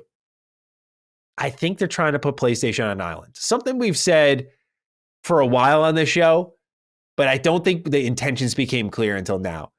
Seeing Brad Smith go, we're not talking to Sony at the same time as them giving 10-year deals to, I'm sorry, I got to remind myself of the name. I know one was Boosteroid and the other was Ubitus. Ubitus. I've heard of Boosteroid, Ubitus never. So when they're handing out these deals, my assumption is Xbox probably wants to isolate PlayStation by saying, look, everyone's benefiting from this deal. Everyone's taking this deal, but them. And then it becomes a matter of, is the FTC protecting PlayStation or the broader gaming market as a whole when all these deals would be accepted when the deal closes? So therefore, Cog, I can't help but look at it and think that is their strategy. But what do you make of the entire mess I just went through? Yeah, no, that's exactly what the posturing, the slinging is going on, right? And Microsoft seems to have a very clear, concise strategy here, which is, again, the isolation tactic. Okay, everyone's playing nice except you, right? So what we're going to do is we are going to target what the biggest fears are, you know what I'm saying, from the FTC, which is, again, nascent market, cloud, developing market that Microsoft has a very strong leg up with Azure. So their thing is like, okay, what we can do is we got to alleviate this fear. We have to show them that even though we're a dominant force in a new space by having Call of Duty in the cloud, we got to work with all these other providers. And it's very interesting when you look at kind of both of these, companies that they're offering these 10-year deal with, one with, as far as the Ukraine connection, from a EU perspective, it also has some political favorability, let's be honest, right? Based on, what's going on between the Ukraine and the Russian conflict, not to get too political. So you got that aspect. And then I believe, I forget it's ubiquitous, one of the two, they actually did a lot of the cloud stuff for Nintendo Switch, like Resident Evil. A lot of that stuff I talked about as far as, Nintendo utilizing a cloud solution for a lot of their games. And I'm very confident that even though they did say these games would come native to the Switch, I still think Switch 2 or Switch Pro, whatever the new Switch we know is coming, that is rumored. I think D. Takahashi and those guys. But yeah, I think it's a situation where they also are utilizing, I think everyone's talking to each other, and I think they're utilizing what Nintendo, that company Nintendo was utilizing for their cloud points, which is part of this deal. I believe it's one of those two that are utilizing that cloud tech. This is smart. This is smart because it targets the fear. It targets what the harm, quote unquote, is to block the deal. And it's interesting to see if this is going to work out for them. It's interesting to see because, as Lulu has stated, according to her, Sony is very firm in their convictions. They're very firm about, seeing the fine print. They believe that Microsoft Microsoft's being disingenuous as far as the way they are handling this, about going to the public and crying the regulators, so to speak. When it favors them, they claim that there's things that are redacted that Microsoft is not showing. Yeah. So you got that aspect.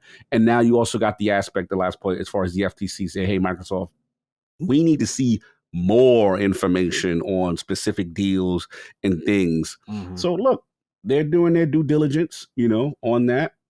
I'm still going to stand on my square. I still think, most likely the deal should go through based on the overall philosophies here, as far as harming competition and making sure people in a space get access to something that benefits consumers. But I do understand, in fairness to Sony, I will give I see a lot of Sony is ridiculous hate right now. And I get it. I feel they still being ridiculous with a lot of stuff too. Don't get me wrong. But I will say, if I'm in Sony's position and someone has control of something that is critical to our business, yes, I'm going to fight hate, as the kids say, cock block, as much as I can, right? I get that. But what I want to be fair is that there is something that, hey, we need to see the fine print on all these documents. And two, as much as I went hard on them last Duke as far as the parody thing, I think this comes down, Matty, I'm gonna be honest, this is my personal feeling. This is the whole guy, we got to get you when you feel back. He's starting to come back.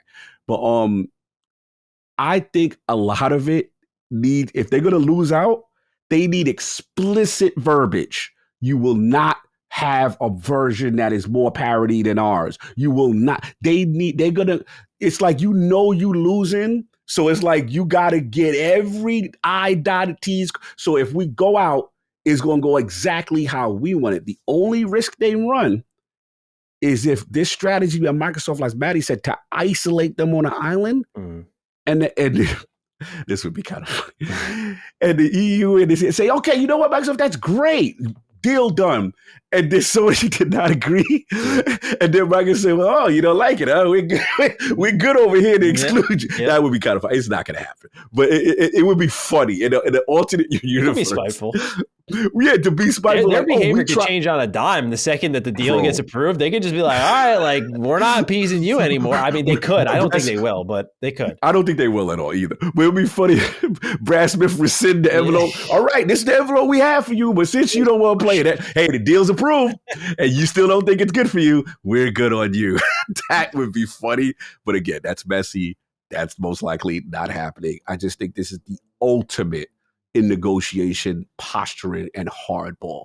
And we're just going to stick our bumps. But what do you think? What is your whole thing on this drama that is the ABK? Yeah, I mean, I guess I already said my piece on why they're isolating. I think what I find more exciting now is this is all coming down to that hearing with the FTC over the summer, where it's going to be Sony, Microsoft, and based off of the requested information now, I mean, the tea is going to spill all over, bro. I mean, they're saying all documents related to exclusivity of content Microsoft acquired from ZeniMax and exclusivity of content Microsoft proposes to acquire from Activision. So I just feel like we're going to learn a lot about the plans for Xbox. We got to remember last week we talked about PlayStation from 2019 and on, their exclusivity deals coming out. So I think we're going to get a lot of industry education real quick, which is why I'm trying to be like patient, because I just think right now it's easy to assume, but we're going to get clear answers, but probably a nice redacted strip across most of this information fast. But you know what I love more than anything?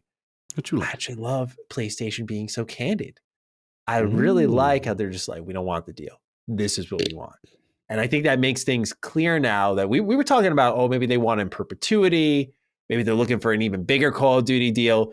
But what I've recognized here is that both sides are aggressive and going hell or high water for their respective agendas. PlayStation's not saying, let's secure the best Call of Duty deal. And maybe they feel comfort in that business is business. We're going to block your merger and we'll set up that marketing deal with Activision afterwards. And we'll still be good friends. Don't worry. We'll all clear up the air. Or Xbox is going hell or high water and signing deals with fucking Boosteroid and Ubitus and whoever hell is up next. And so I just look at it as like both sides are getting aggressive and they're going to do all they can to, in one side, stop the deal, and in one hand, complete the deal. And that means I don't think they care what slips out. I think we're going to learn a lot when the FTC case happens. And I am quite excited for that. So thank you, PlayStation, for moving to help lock this deal, because now we're going to learn a lot about everybody involved. It's going to be worse than the Epic and Apple case, no doubt, because it's going to be just way more broadly interesting. Like, people already have their minds made up on Apple. Like, to think that a letter we got from Phil Spencer, right, that had, we still haven't given up on bringing xCloud to Switch at the time. that was not redacted, that was not blocked out. I mean, so much stuff can just spill out of this court case. I'm very keen to see how it all goes. Oh, we're going to get the tea. We're going to get the tea. There's no doubt. Yeah, for sure. So that's what's going on there. Let's move on to number 2, Cog. Real quick. Oh, sorry. Forgot to answer this question, which was, Dark Rod wanted to know about, do you think it backfires for the API, my apologies. API and SDK? So that's my fault, and I forgot to. So I want to say, actually, I don't. And the reason why I don't think it's going to be too much of a process for all the different, developers cycles and stuff like that is because when there's that much money involved, you best believe big Microsoft is going to divert resources to that initiative because this deal going through is the big revenue play. So you are going to divert resources and you're going to make sure all these platforms are going to run this thing. So you best believe they're going to get support. It's going to be the hottest 100 line, all the best technicians to service this. ABK will be so in the mix. Oh, trust me. I feel bad for the Call of Duty game that just coincidentally falls into the window of the post-acquisition phase, where if it is in that phase, or we're in that world where Xbox actually acquires Activision, just the unexpected hype that's going to be added on top of like, this is the first one from Xbox doing here, right? I agree with you mostly on your take that I don't see major setbacks here because I could be wrong here. I've not worked with cloud gaming, but I don't anticipate that there is such a difference between Boosteroid and Ubitus and GeForce and xCloud that not one size fits all here.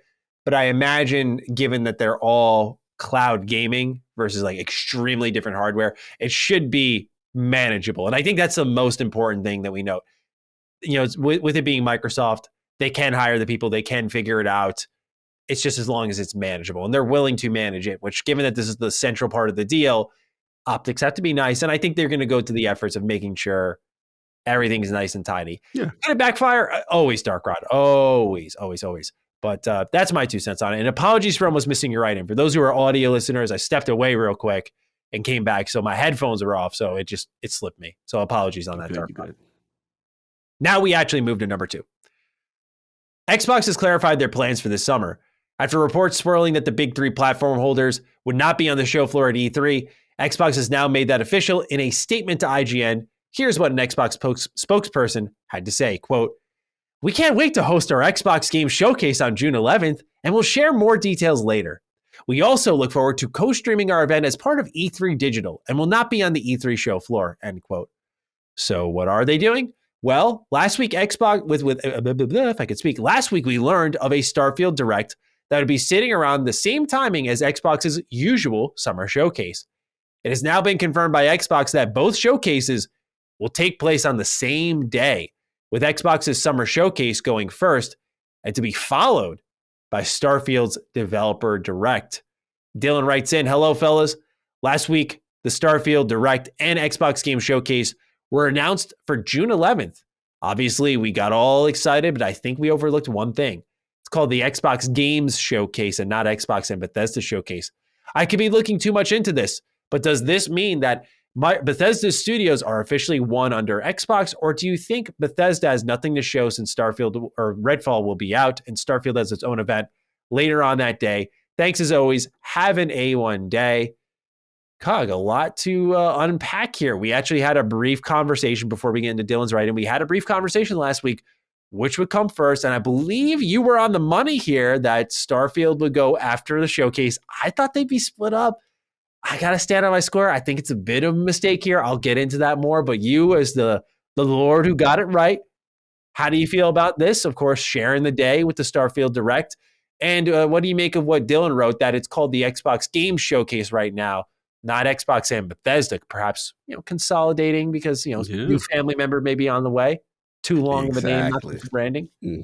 Bro, how many prefixes we gonna have at some point with all the acquisitions they do?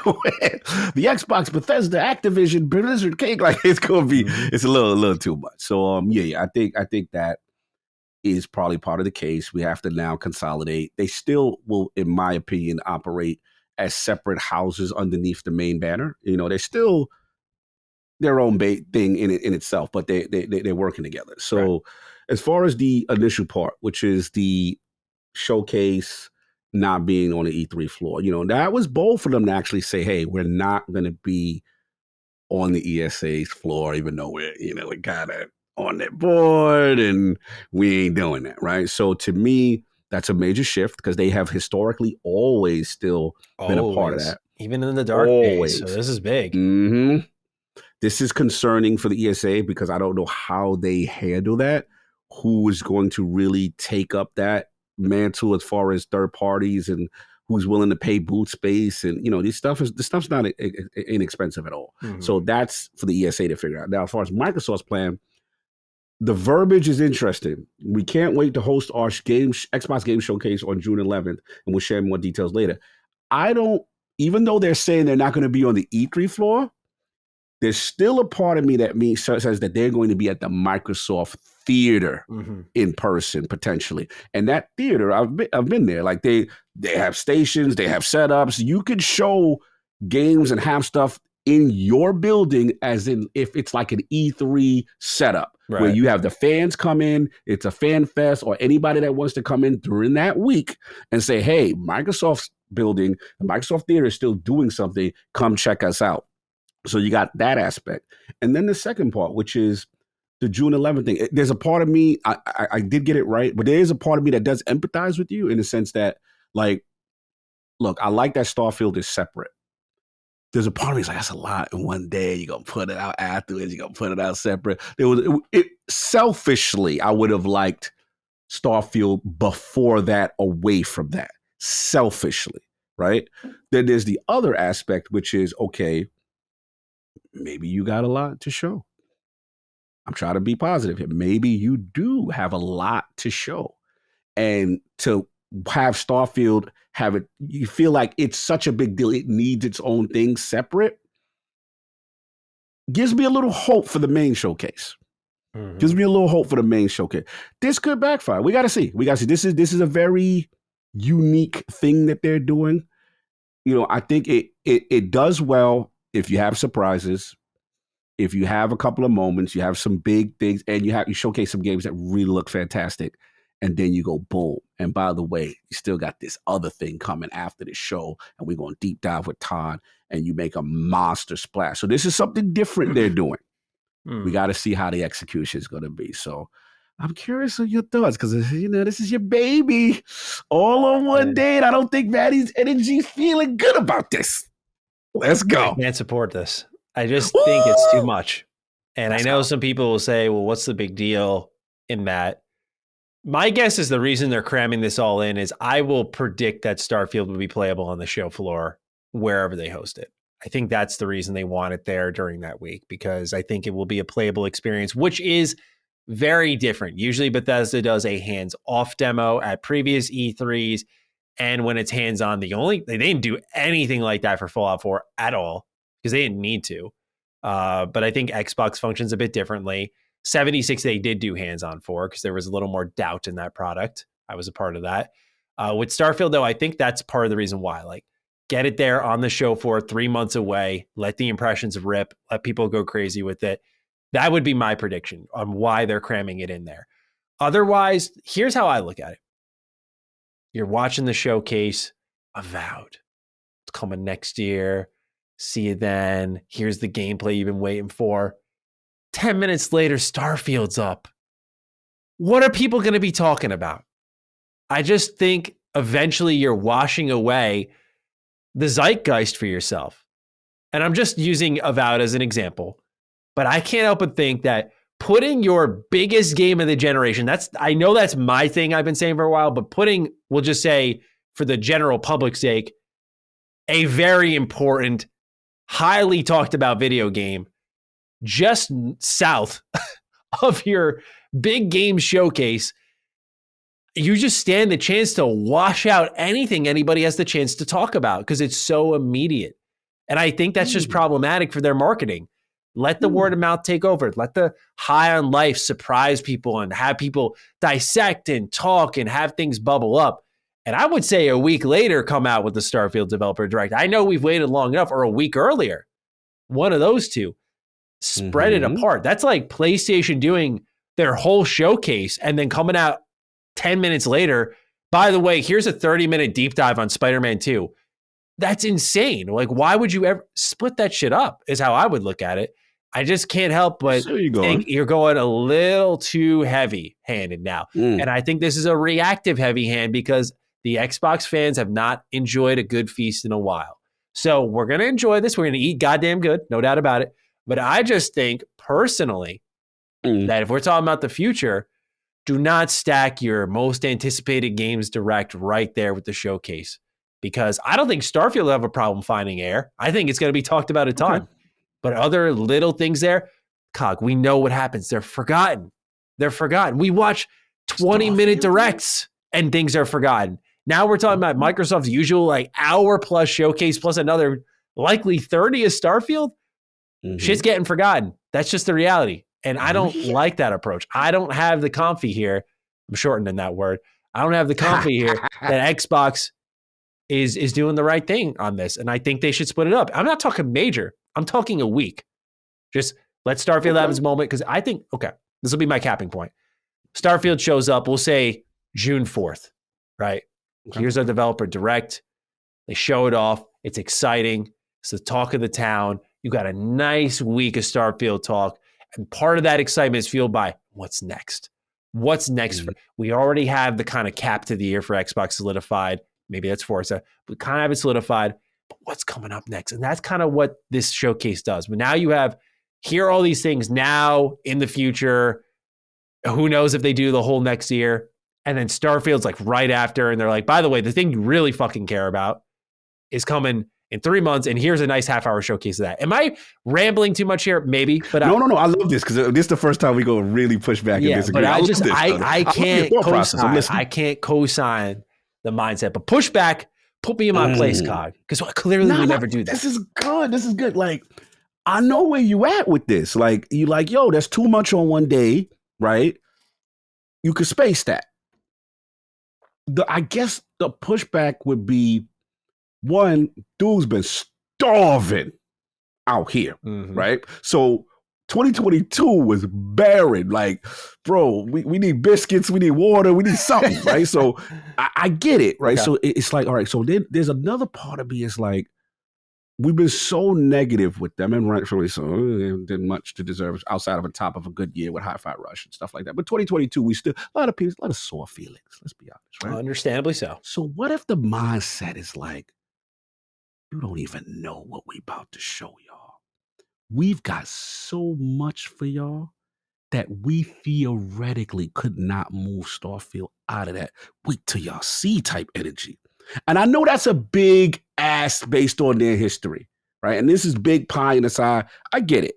But there's a part of me that's like, they've been alluding to, what is it, the GoldenEye surprises. And they know this is makeup sex.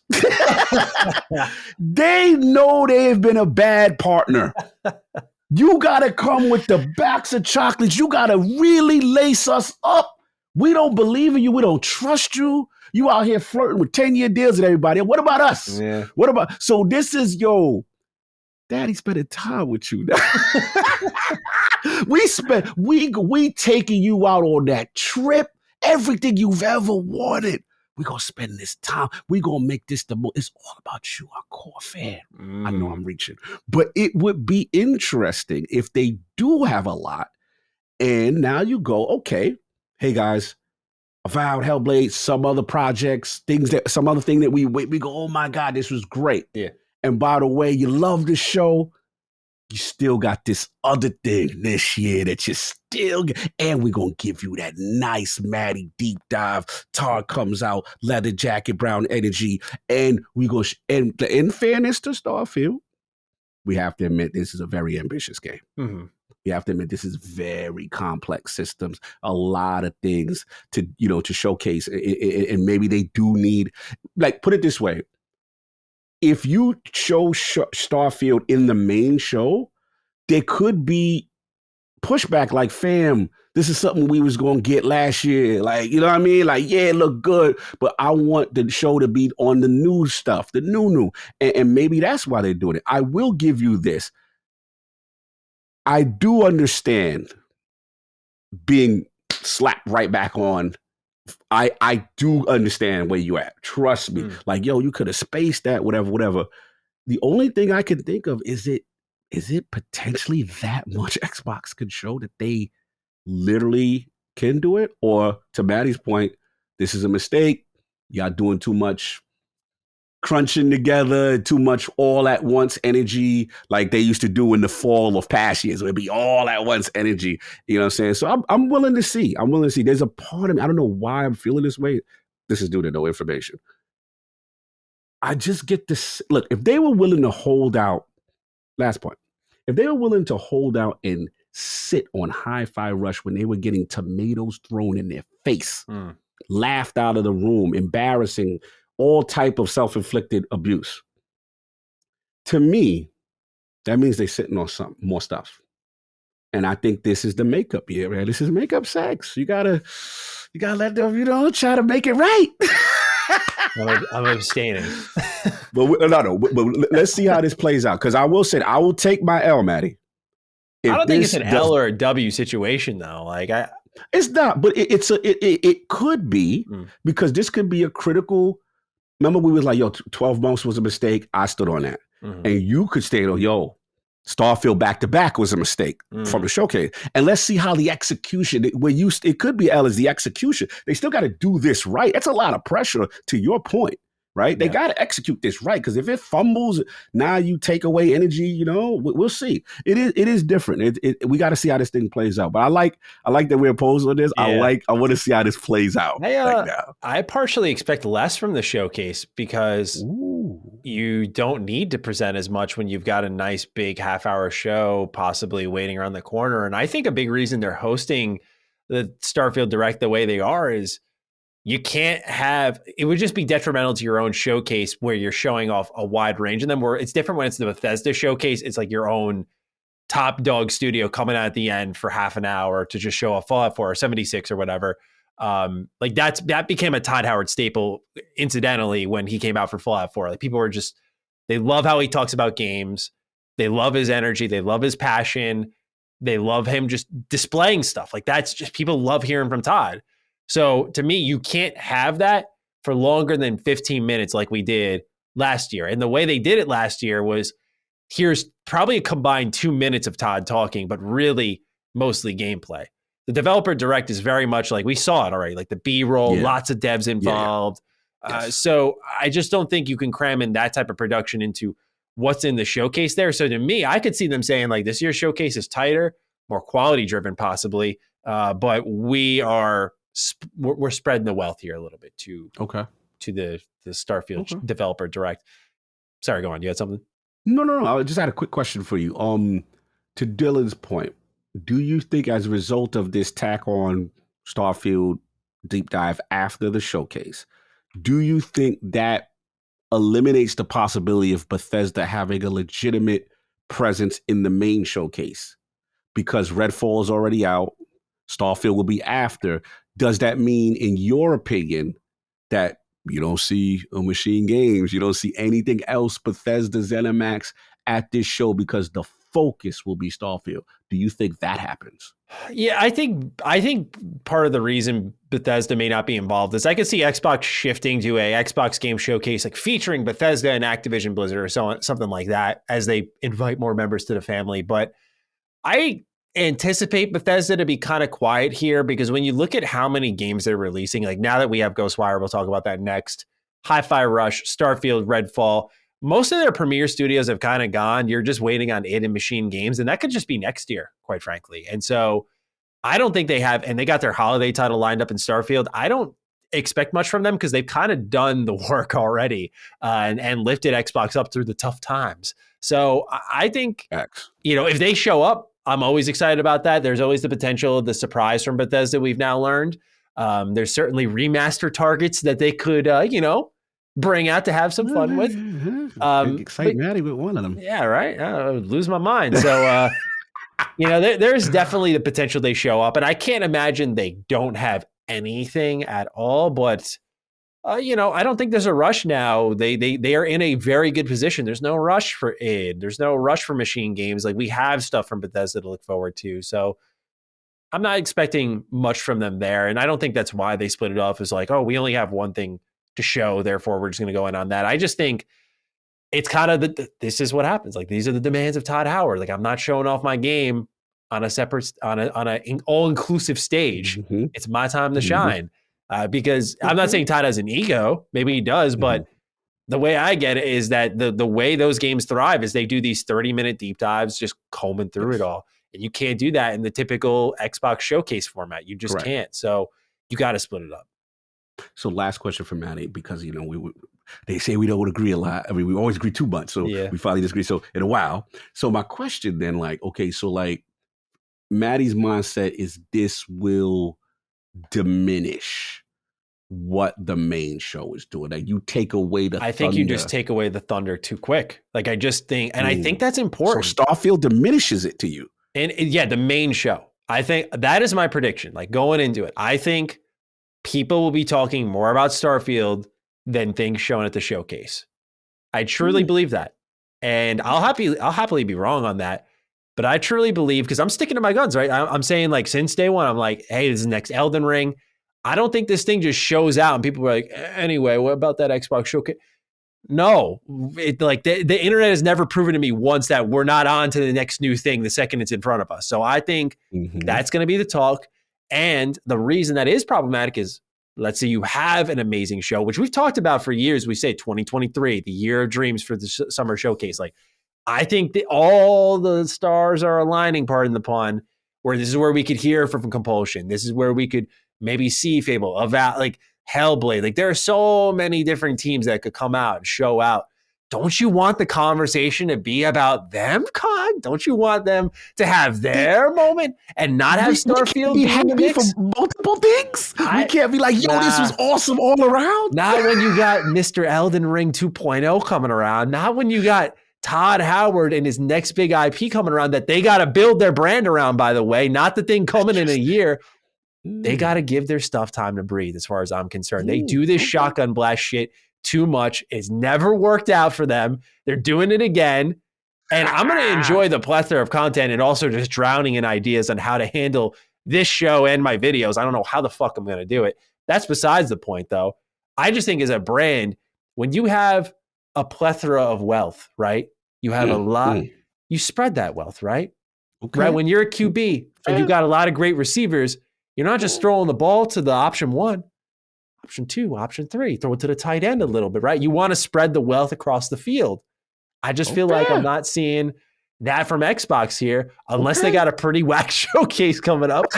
In that case, I'm like, that makes a lot of sense. But to your football analogy, what if you've been last year represents the third quarter, you've been getting blown out, and now it's the fourth quarter, and your guy is wide open on this play right here for a touchdown. You see Hellblade is right there. We could throw that. We see Starfield's right there. We got plays lined up. We got so many plays for the fourth quarter. The coach went back to the drawing board. Yeah, and the players are like, yo, give me the ball. I'm open. We could go right now. You know what I'm saying? So then bam, hit him with the eval. Bam, hit him with the Hellblade. Potentially maybe later this year. And then at the end, we just run that thing right across the goal line. Starfield coming in all nice and smooth and finished. And you spike that bad boy. You go, look at that. What a basketball fourth quarter. All the things came together for Xbox. And then you get rid of a narrative that says, hey, where the game's at now, bruh? Look at all this weekend. I mean, it could go either way. So I love this. I love this. Day, right? So don't they? That's the thing. It's like we've been hearing about Xbox games, and I think they're starting to actually deliver finally. But I think that narrative just will never escape them until they just start releasing them, right? We've seen with the delays. I feel you announce too much, and I'm playing a little devil's advocate here. I'm getting a little messy. You announce too much. Now it's like, oh, when's that coming out? Xbox 2025. When's that coming out? It's like, okay, fair enough. Especially if you ain't got no. People move the goalposts on them all the time, right? So I'm not saying that as a counterpoint to you, but I just, of course, I know what happens to them, right? So I just look. I have all the confidence in the world that this coming summer, will, because remember, Cog, when we got together, the 2021 showcase, yes, sir. Everyone was just like, that was the best Xbox showcase. No, it wasn't. Stop fooling yourselves. 2022, that was the best. No, it wasn't.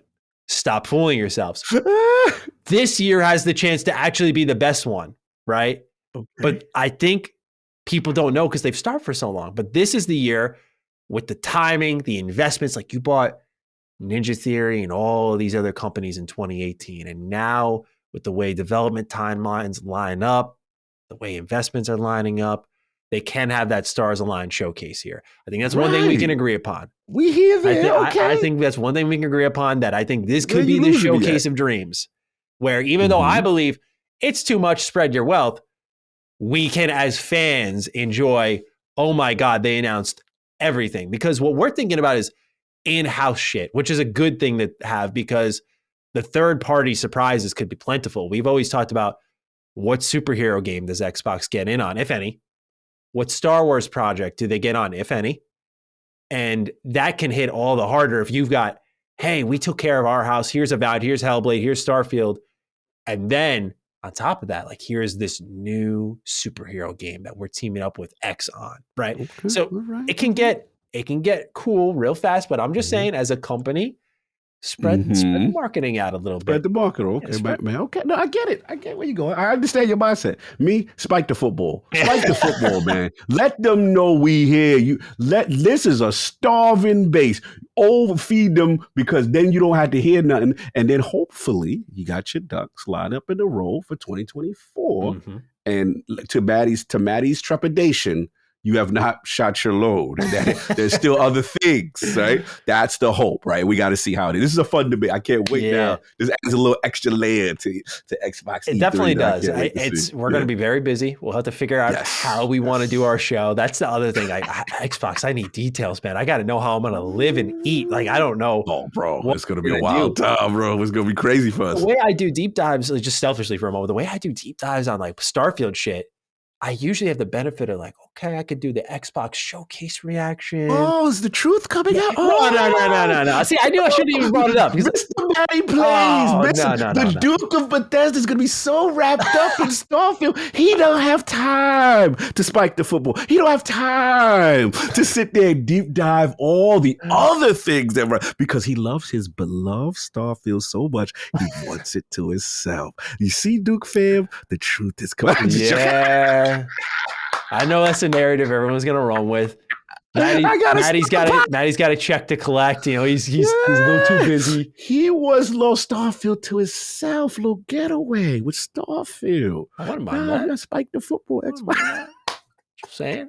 This is a fun one. I'm sorry. Continue. No, I just think they should spread it out. That's all. Spread it out. No, and that's a good. It's fair. I understand your mentality. Spread it. Spread it out. All right, fair enough. Let's see what happens. Yeah, it'll be interesting, but nonetheless, I think it will be fun. Okay. All right, let's talk about Ghostwire Tokyo. So, number 3, they write on Twitter, they being Bethesda, face new supernatural threats in Ghostwire's Tokyo Spiders thread update with haunting new areas, deeper combat, and a challenging new game mode. Coming to PS5, PC, and for the first time, Xbox Series X and S, as well as Game Pass, on April 12th. Here's the information from the Bethesda blog post. They write on the Spiders Thread game mode. In addition to the main game, the Spiders Thread game mode tasks players to navigate a 30-stage gauntlet selected from 120 handcrafted levels with one simple goal: get to the end. As players clear challenges and complete stages, they will unlock more skills and earn in-game currency to spend on upgrades. Explore new areas and uncover more story. The Spiders Thread update adds new locations to visit in the ghost-riddled streets of supernatural Tokyo, including the local middle school area. These new locations come with new missions for players to take on and uncover more mysteries. The game's main story will also feature extended cutscenes, granting players a deeper look into the plot as they play through Akito and KK's adventure to stop the menacing Hanya from destroying Tokyo, and face new enemies with new skills. Dangerous new visitors arrive to Tokyo in the Spiders Thread update, like the invisible silent gaze and elusive retribution. To defeat these enemies, Akito will receive new skills, including charge rush and devastating counterattacks. So, Cog, I mean, this sounds great. I mean, it sounds like a great time to play the game. You know, it's dropping right in April, not a particularly busy month in the scheme of things. And you got this new update that's expanding the story a little bit. So as someone who missed out. I picked this up day one, by the way, so it's a nasty miss out. But yeah, I never played it, and it's a game that screams my name, so I do want to get to it. You know, Tango Gameworks on a bit of a high right now with Hi-Fi Rush. Now they got this update rolling out. So April 12th for Xbox fans, you'll be able to get your hands on Ghostwire Tokyo alongside the Tokyo Spiders thread update. Cog, will you be diving in? And what are your thoughts on some of the moves here being made by Bethesda again?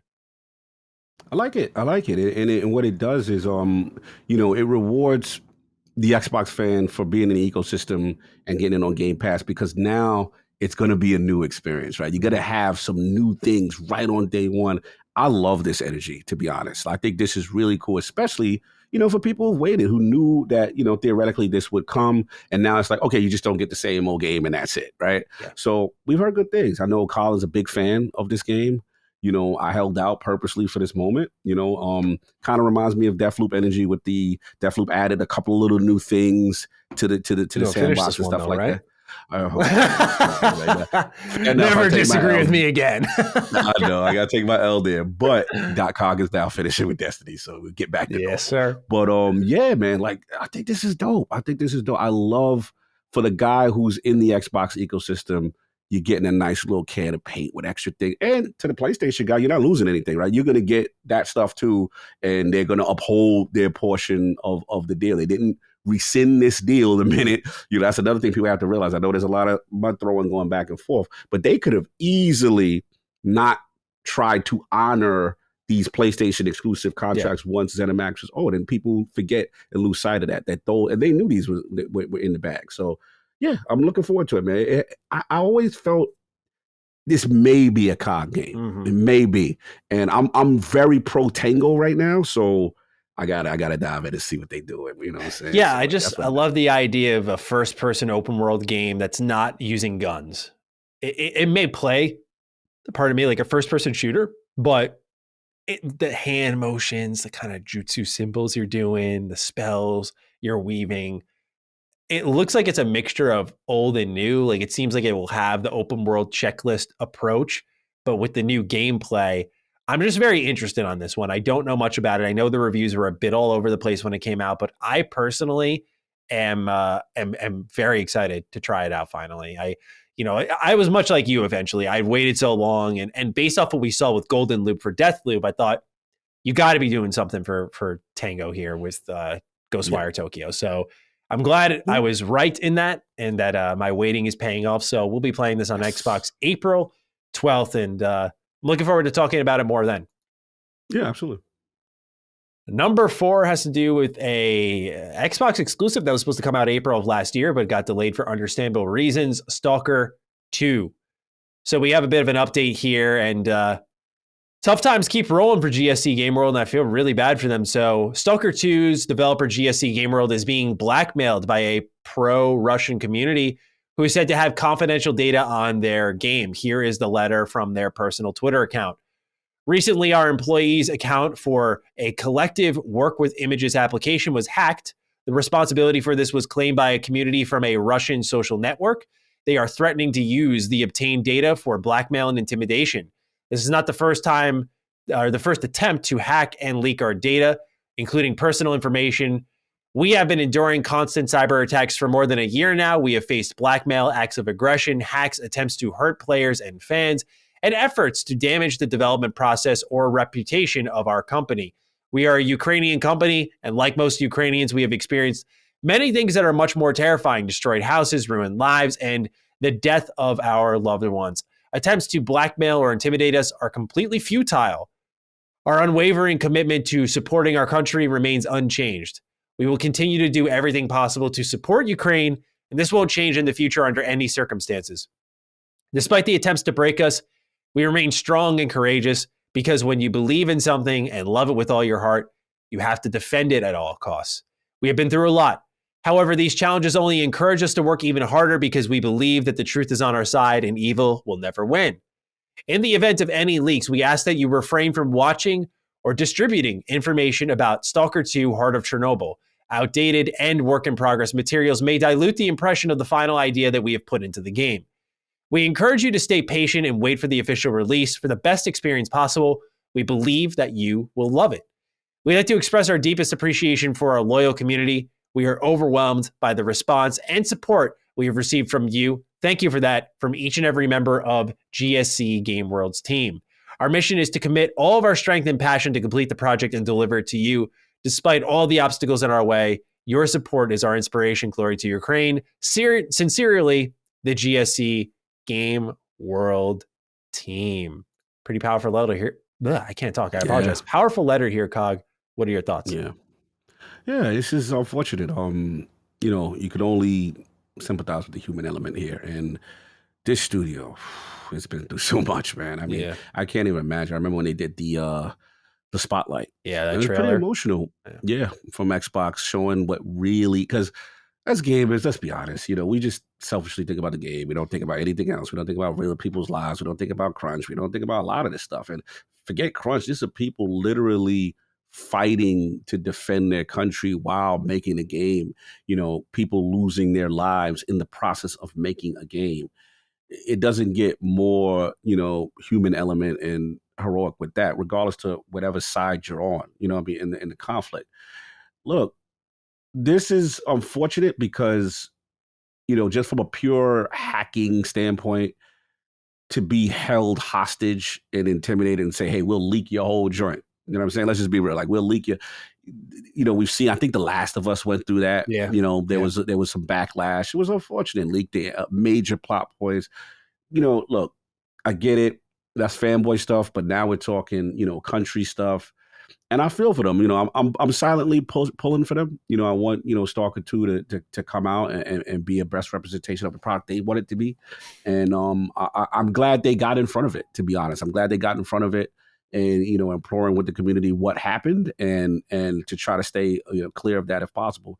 I might do one of my little, you got the little filters on Twitter and stuff like that and may take Stalker 2 out of my, thing because I don't want to see something because this is a game I anticipate picking up. So I don't want to see anything that's like, that's the ending, fam, or this is the major, because how it be. So, salute to them. This is an unfortunate situation, man. And I do empathize with them just on a pure studio and a human level, what they've been through. Yeah, they've had to endure quite a bit here, and it's really sad to see they only continue to have to do so. And I do respect that they really got out in front of this and were just like, here's what's happening. There will be stuff out there. Please try not to watch it. Because I think we've all learned when you're silent during that the public narrative takes hold fast, and that, most people aren't going to care about the battles that they're waging in their own country. They're going to care about the game, and that'll be the talk. And it's just an unfortunate pressure that they have to face on top of already developing a game that's hard enough and fighting a war. It's just really sad to see.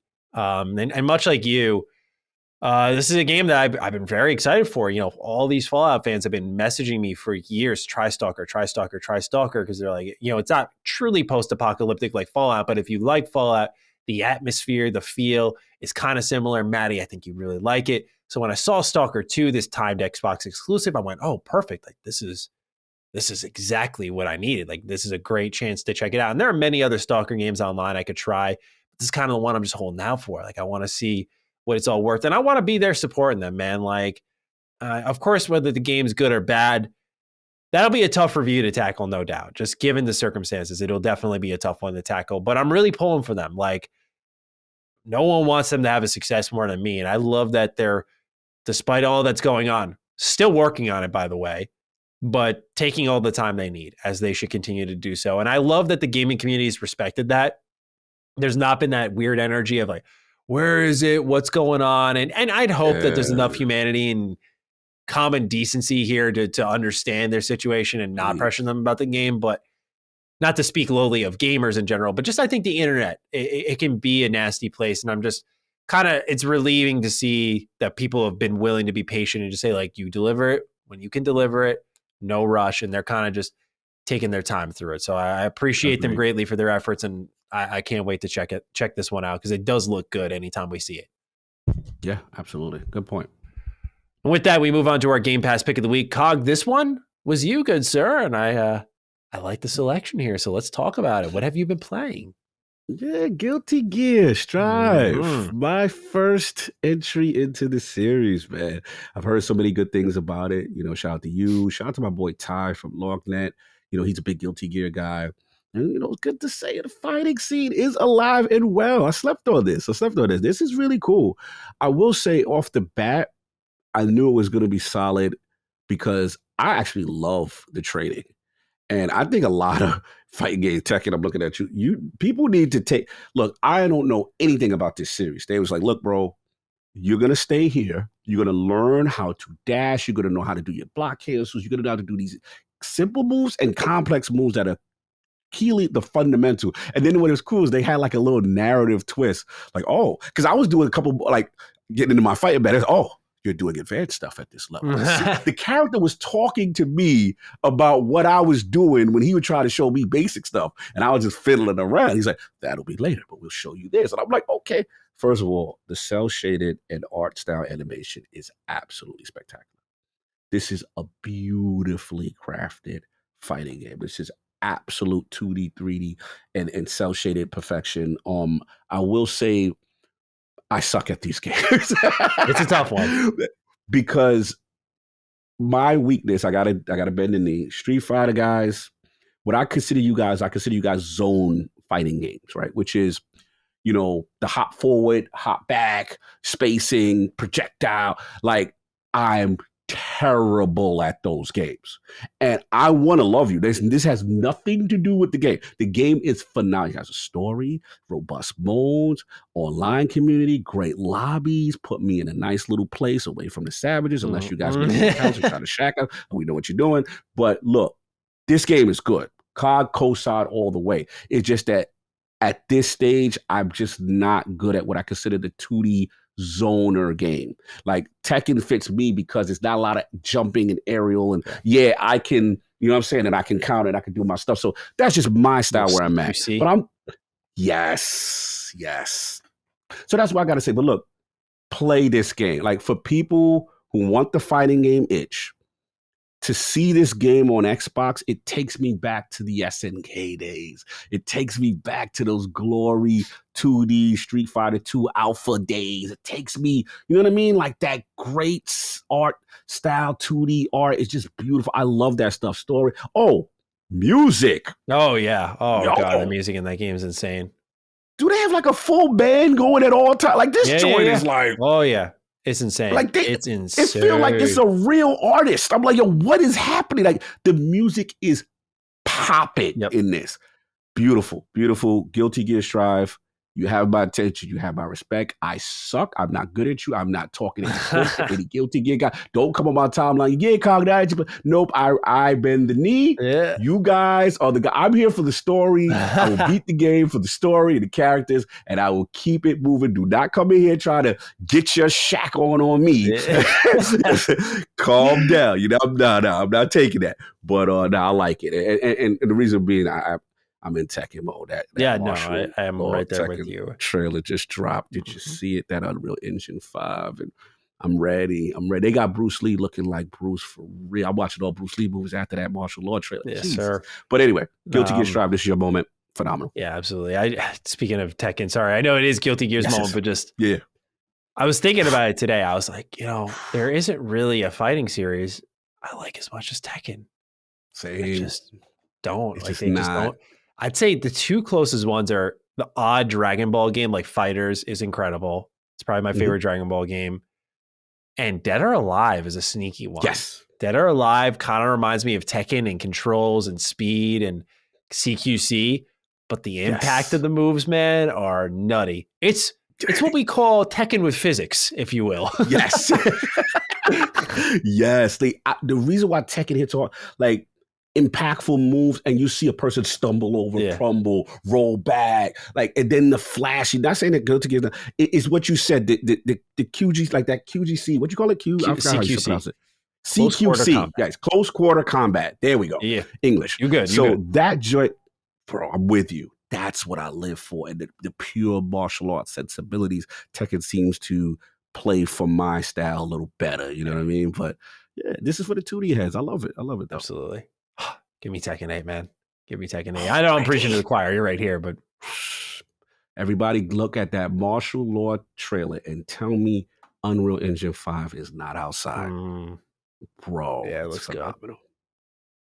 All right, we got a couple of questions to cap off the show. Let's start off with, again, Enraged Seahawk of Seattle. Hey, Matty and Cog, it's Enraged Seahawk again. Don't rub in the Seahawks loss, please. I just want to say if I pulled the trigger and started my first Bethesda game with Fallout 3, 76 doesn't count. My friend, when I was in a big school, convinced me to get 76 with him, and I've lost contact with him ever since. But man, this game is just great. I'm a few hours in. Absolutely love the intro and the vibe of the game. I'm enjoying it a lot, and I'm just pumped for Starfield. Just would like to ask for any suggestions to Fallout 3 or a new Bethesda fan. Have a good day and eat some Oreos and get ready for that Seahawks comeback. Relax. Yeah, that's a long way down the road, man. You got Gino, buddy. You relax over there. Yes, sir. I thought this was a fun question, more on the new Bethesda fan front, because I think and we'll probably revisit this when Starfield comes around, but I think a lot of people are going to be wondering, like, what's the Bethesda game you play if you look at Starfield and you go, I like what they're cooking here, and I want a feel of where this was all inspired from. And I know a lot of people want to go to their classics like Fallout 3, but I'm telling people, if you want to know where a lot of the big ideas of Starfield are coming from, please go download my good friend Elder Scrolls 4, not 5, 4, Oblivion. That is the one that I think y'all really need to check out if you're a new Bethesda fan and you like what you're seeing in Starfield, from what we've seen in dialogue to its downright even delay schedule is it's hauntingly eerie, because it is identical to how we saw Oblivion handle itself. Again, outside of Oblivion, no other BGS games were delayed, but just the energy, the next gen statement type of game. Xbox exclusive for a time before it came to PlayStation with PS3. Yes. There's just a lot of similarities here. And I just recommend people, if you're looking for what we're hoping Starfield sets the precedent as, it's that Oblivion moment. People are thinking Skyrim moment. People are thinking a Fallout 3 moment. And those are moments for different reasons, right? Like Skyrim elevated open world exploration to, I think, a place where even games today still try to chase it a bit. Fallout 3 elevated a series that in its first two entries were something completely different and dramatically transformed the franchise. So that's why it's a major success. But Starfield will be a success because it will share a lot. If it is a success, I should say, it'll share a lot of the qualities of Oblivion, no doubt about it. Not because Oblivion is just an amazing game, but because, again, of the path it took and the moves they're making are eerily similar. You are on fire right there. And I'm glad you said that, because I've seen this narrative in comments and chats and people coming, the other games, were high quality, but they were never delayed. Oh, no. Oh, no. Glad you mentioned the Oblivion situation. And it's a good parallel because, one, it was their debut, the jump between Morrowind and then Oblivion, right? And that was their next gen, 360 console kind of debut in a similar way. Mm-hmm. Oblivion was exclusive for Xbox 360 for a while. And to your point, when you watch the Starfield, you notice Todd made a very good point to mention old boy who was part of the original Oblivion team. Yeah, right? True. Forgot about that. And they showed the old footage of them working. Like, there's a lot of similarities and parallels. So what I'm trying to say is, don't get caught up with people saying that, it's delayed, that they cannot achieve a level of greatness, because they've been through that with Oblivion, with a lot of members of that same team, and that kind of a pressure in this situation. So I like what you said there. I think that's a great start. I remember throwing it back up on remember when Back Pat was doing the 60 frames, the FPS boost for a lot, and I was like, this is looking nice. I threw it back it's on. Especially nice for, because Oblivion was, like, in my experience, it's better now, but it was spotty on PC. So getting it with 60 FPS boost on Xbox consoles, it's fantastic. Oblivion was the game that made me a true Bethesda fan. Same here. Through and through. I was blown away by that game. Yeah, a lot of people think it's Fallout 3 for me, but I didn't like Fallout 3 at first. I say that because people still, it's funny, I think I've diversified so much, but people still call me the Fallout guy. And I was joking about it lately. I was just like, people I'll meet for the first time at events or something, they're like, you're the Fallout guy. I'm like, I guess still. I mean, I love Fallout, but you think I split off of it enough. But yeah, for me, it's Oblivion as well. Oblivion, I remember just falling in love with that world. Like, I just have this moment. I remember I was sitting in my bed. I was in Bruma. I was on a rooftop, and I was just like exploring. I was thinking, man, I could just do anything in this world. This is amazing. Like, and it was just that, like, it's not the storyline or anything. It was just the being in the world and what I could do within it that spoke to me so much.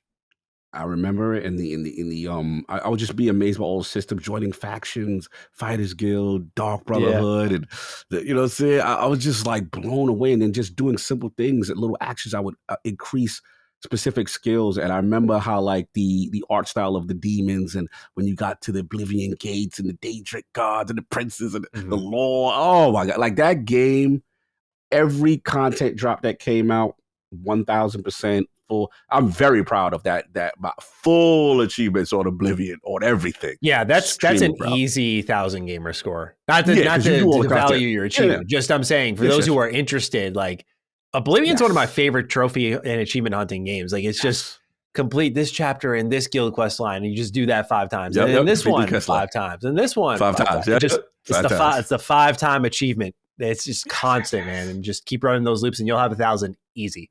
Easy. And then there's so much content afterwards, if you're interested. Oh, so much. As for Fallout 3, the only thing I'll say, Seahawk, is I usually like to give advice to new Fallout fans. But since you're enjoying it so much and you're already a couple of hours in, I'm just going to tell you, enjoy the ride. You're playing a special video game for the first time all these years later. I hope not much has been spoiled for you.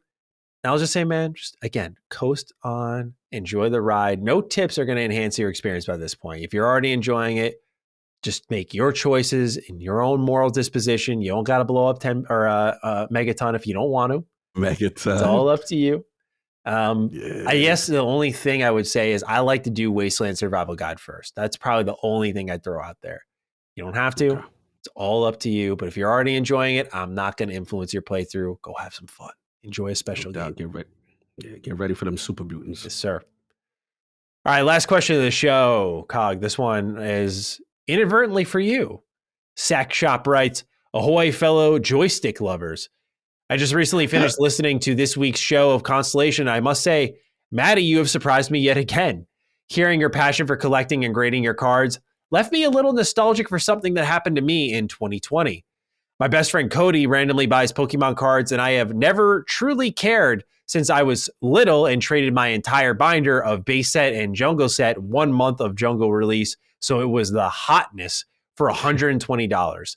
And I felt like I was fucking ripping this dumbass kid off.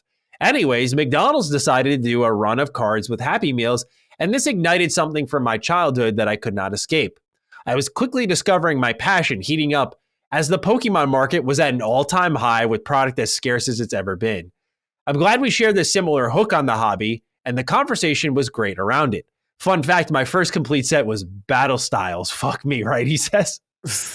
Anyways, is there any hobby that either of you share that you may feel a little self-conscious of telling others about or uncomfortable even hinting at over the backlash? Have an actual great day, and if you have the opportunity, make someone laugh. Love you guys and wish you well. Thank you, Sack Shop. Cog, since I kind of shared mine, and I'm sure one will come to mind, I'm curious for you if there's because you weren't on that episode of Constellation. Colin made the decision to split up the Dukes for an episode. Split up the Dukes. Is there any hobbies of yours that maybe the audience doesn't know about that you thought may be interesting to share? Yeah,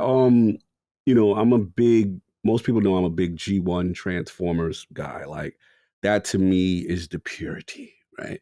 And I'm such a fanboy of that art style, that era, that I actually omit like Beast Wars. Like, that stuff don't exist to me. Oh, man. What's exists to me, Optimus Prime, Red Truck, you know what I'm saying? Megatron, the gray turns into the hand cannon, not no tank, not no gorilla. And I am about the purity of the voices and everything. So for me, watching that stuff as a kid, what you realize is scale was always incorrect. Like, they had these things called combiners, right? So, for example, my favorite combiner was Devastator. It was 6 construction vehicles transform into this big robot. Oh my God, I was mind blown as a kid. I've never seen anything. So when I got the toy, to my dismay, it almost felt like a bad console port. So, like, Optimus Prime was like this high, and Devastator was only this high. But when you watch the cartoon, Devastator is like towering over everybody. So as a little kid, that bothered Cog. That bothered me. I was like, yo, like, I can't be having, you know what I'm saying? My combiner's got to look. So what happened as I got older, I started getting into like the third party repositionings of G1 Transformer toys, where it's scale accurate, where it was cartoon look accurate. Because a lot of the toys didn't look exactly how the cartoons looked. The way they were animated looked better. So you're seeing that push for these third-party, non-Hasbro affiliate. They would have like fake names. They would, because they don't want to get sued. So, bro, I went down a rabbit hole, man. I got like a G1 type Devastator. I paid like $200 for that. Like, this was my statue bag before King. I wasn't statue, but they would kind of like knock off, but like really accurate Transformers. You know what I'm saying? Nice. Bro, it gets ugly. So yeah, I started to get into all that, and then people make a better version. And so yeah, that was what I had to kibosh it. It got way too much. Got a couple. I think I got the G1, one of them over here. But this is a more let's see it. Devastator. Even though this is not official by Hasbro, I believe the company was like Big Giant or whatever, and it looked like and it towers over. If you put Optimus. The Optimus is like here. That's how the show was. That's how the cartoon was. That's what Cog likes. That scale representation. I love that. So yeah, that was one of my hobbies. What about, so when you were just the Pokemon cards, that's what it was? Yeah, for me, it was like I talked about it on Constellation. I've discovered, really in 2020 is when I started to get into it, which was an awful time to get into it because it was so expensive. So I hopped out of it quick. But now that it's kind of gone down, I started buying cards raw, grading them, and I enjoy doing that so much. Like I used to buy slabs, like, the already graded cards. I still do that from time to time, but I really just enjoy buying singles online for like $5, grading them, getting a 10. I'm like, that's $100 plus card. Like it's just such a good feeling. There's a little bit of like, I'm not selling them, but like, yeah, it's kind of the money, if you will, of like, oh, this is way more valuable now. It's just, and that's really it. Some of the cards I don't even care about, but I love the kind of game of it, like hunting down a good seller and be like, okay, you got some good shit and I've graded your shit and it's come back great. I know you take care of your stuff. I'll buy from you. You just kind of find your supplier, if you will, and start buying singles from them. Yeah. Because I don't try to play the game of like ripping packs and whatnot, because it's such a game of chance that eventually what I end up doing is I just buy what I want individually. I'm like, okay, I wanted this rare. Yeah. Boom. Yep. Buy. And that's it. I'm not just, it's either that or open up, $100+ worth of packs. And that can be fun. I reserve it to 1%. So when a new set drops, one booster box or one elite trainer box, see what I get. If I get something great, like I did for all my Pokemon fans out there, Crown Zenith. Oh my God, this set is so good, man. It's just got so much good stuff in it, just to put it simply. And the first box I opened of it, I got a card that if I sent it in for grading, if I get a 10 on it, for those who don't know, it's the Mewtwo V-Star in English. Okay. If I get a 10 in that in English, I think it's like a $300 card. And damn. Yeah. Oh, dude, people run businesses off of Pokemon. I'm not trying to do that, but people run businesses off of this, man. Yo. Yeah. That's crazy. That's why I like buying and grading, because I'm just like, if I could buy a $10 card, it turns into I think I spent like, I forgot how much it was, but it was on like a Suicune, and it's like a $15 card. But if you grade it and you get a 10, it's an almost $200 card. It's like, why wouldn't I take a chance at that? Because grading, it's $15 a pop. So why not, right? It's a lot of fun. There's a high risk, I think, or low risk if you're right with it, and high reward. And if you grade the vintage stuff, like you can buy vintage stuff. If it's hard to find in good condition, but if you were to grade, we'll say like the Expedition series, like there are $30 cards that if you grade and get a 10, which is more difficult because they're strict on vintage, it'll be like a $500 card at that point. It's nuts. Wow. Yeah, it's nuts. That's nuts. So that is insane. It's fun though. There's a lot of flexing involved. It's like, ooh, check out what I got. Bob, big time. And I forgot to mention with mine, besides, it was getting to the point where the third parties were doing so much better. Hasbro had to actually step their game up and create a masterpiece line where it was cartoon accurate. Masterpiece line. Yeah, you're like, oh, and then it becomes, okay, now they finally did the official one. So it's a thing, but some people are like, yo, this third party joint still, and people will know the knockoff name and say it's still the best version, of representation of this character, the best Megatron, the best.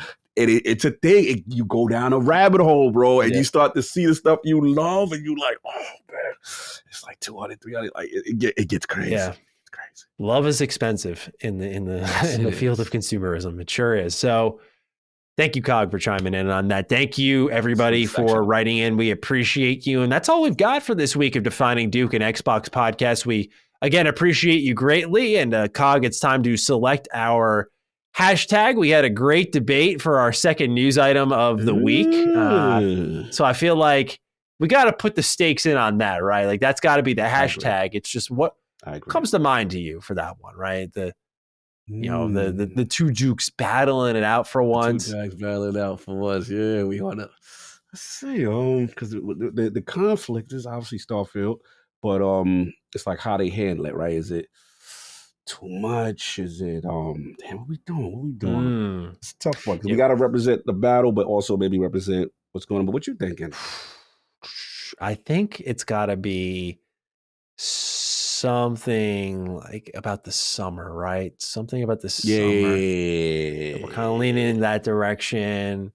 I think we did summer DD before. I think we've done summer. Yeah, that sounds familiar. Yes, we gotta do first fight DD. We could do fight DD. We could do fight DD. We could do. I mean, we did have some fighting game stuff talking here too, which has a double meaning. Yeah, we could do it. Yeah. Fight DD. Yeah, we could do it. Fight. Let's keep it fight DD. Okay. Let's keep it fight DD. All right, let's do it that way. So, ladies and gentlemen, you got this deep into the episode. You want to show your support in the comments section or on Twitter. I'm at G27status. Cog is at Lord Cognito. You can find us there. Use the hashtag FightDD. If you want to just use the comment section, though, down below, totally fine. Just let us know what you thought as you got to the end of the episode. And with that, Cog, any closing thoughts on episode 115 of Defining Duke? Another Duke banger, I love it. And can't wait for the stuff we got cooking. Yes, we're getting close. Things are moving fast, and we have a lot to talk about. So absolutely won't be much longer now. Less than 3 months at this point. Yes. So with that, we will talk with all of you next week, see what's going on in the world of Xbox and video games as a whole. And until then, take okay care of yourselves, and we will see you for episode 116 of Defining Duke and Xbox podcast. Peace out. Defining Duke, an Xbox podcast, is a product and trademark of Last Stand Media and Collins Last Stand LLC, and is recorded from the United States of America. The show is conceived by Matthew Mr. Matty Plays Schroeder and me, Colin Moriarty, and is written and produced by Matthew Schroeder. Matty's co-host is Barry Lord Cognito Eversley. Defining Duke's executive producer is Dustin Furman, and the show is edited by associate producer Ben Smith. All of Last Stand's theme music is by Ramon Narvaez. As you know, all of Last Stand Media's shows, including Defining Duke, are fan-funded on Patreon at patreon.com/laststandmedia. The following names are at the producer support level on Patreon, and we're thankful for your kindness and generosity.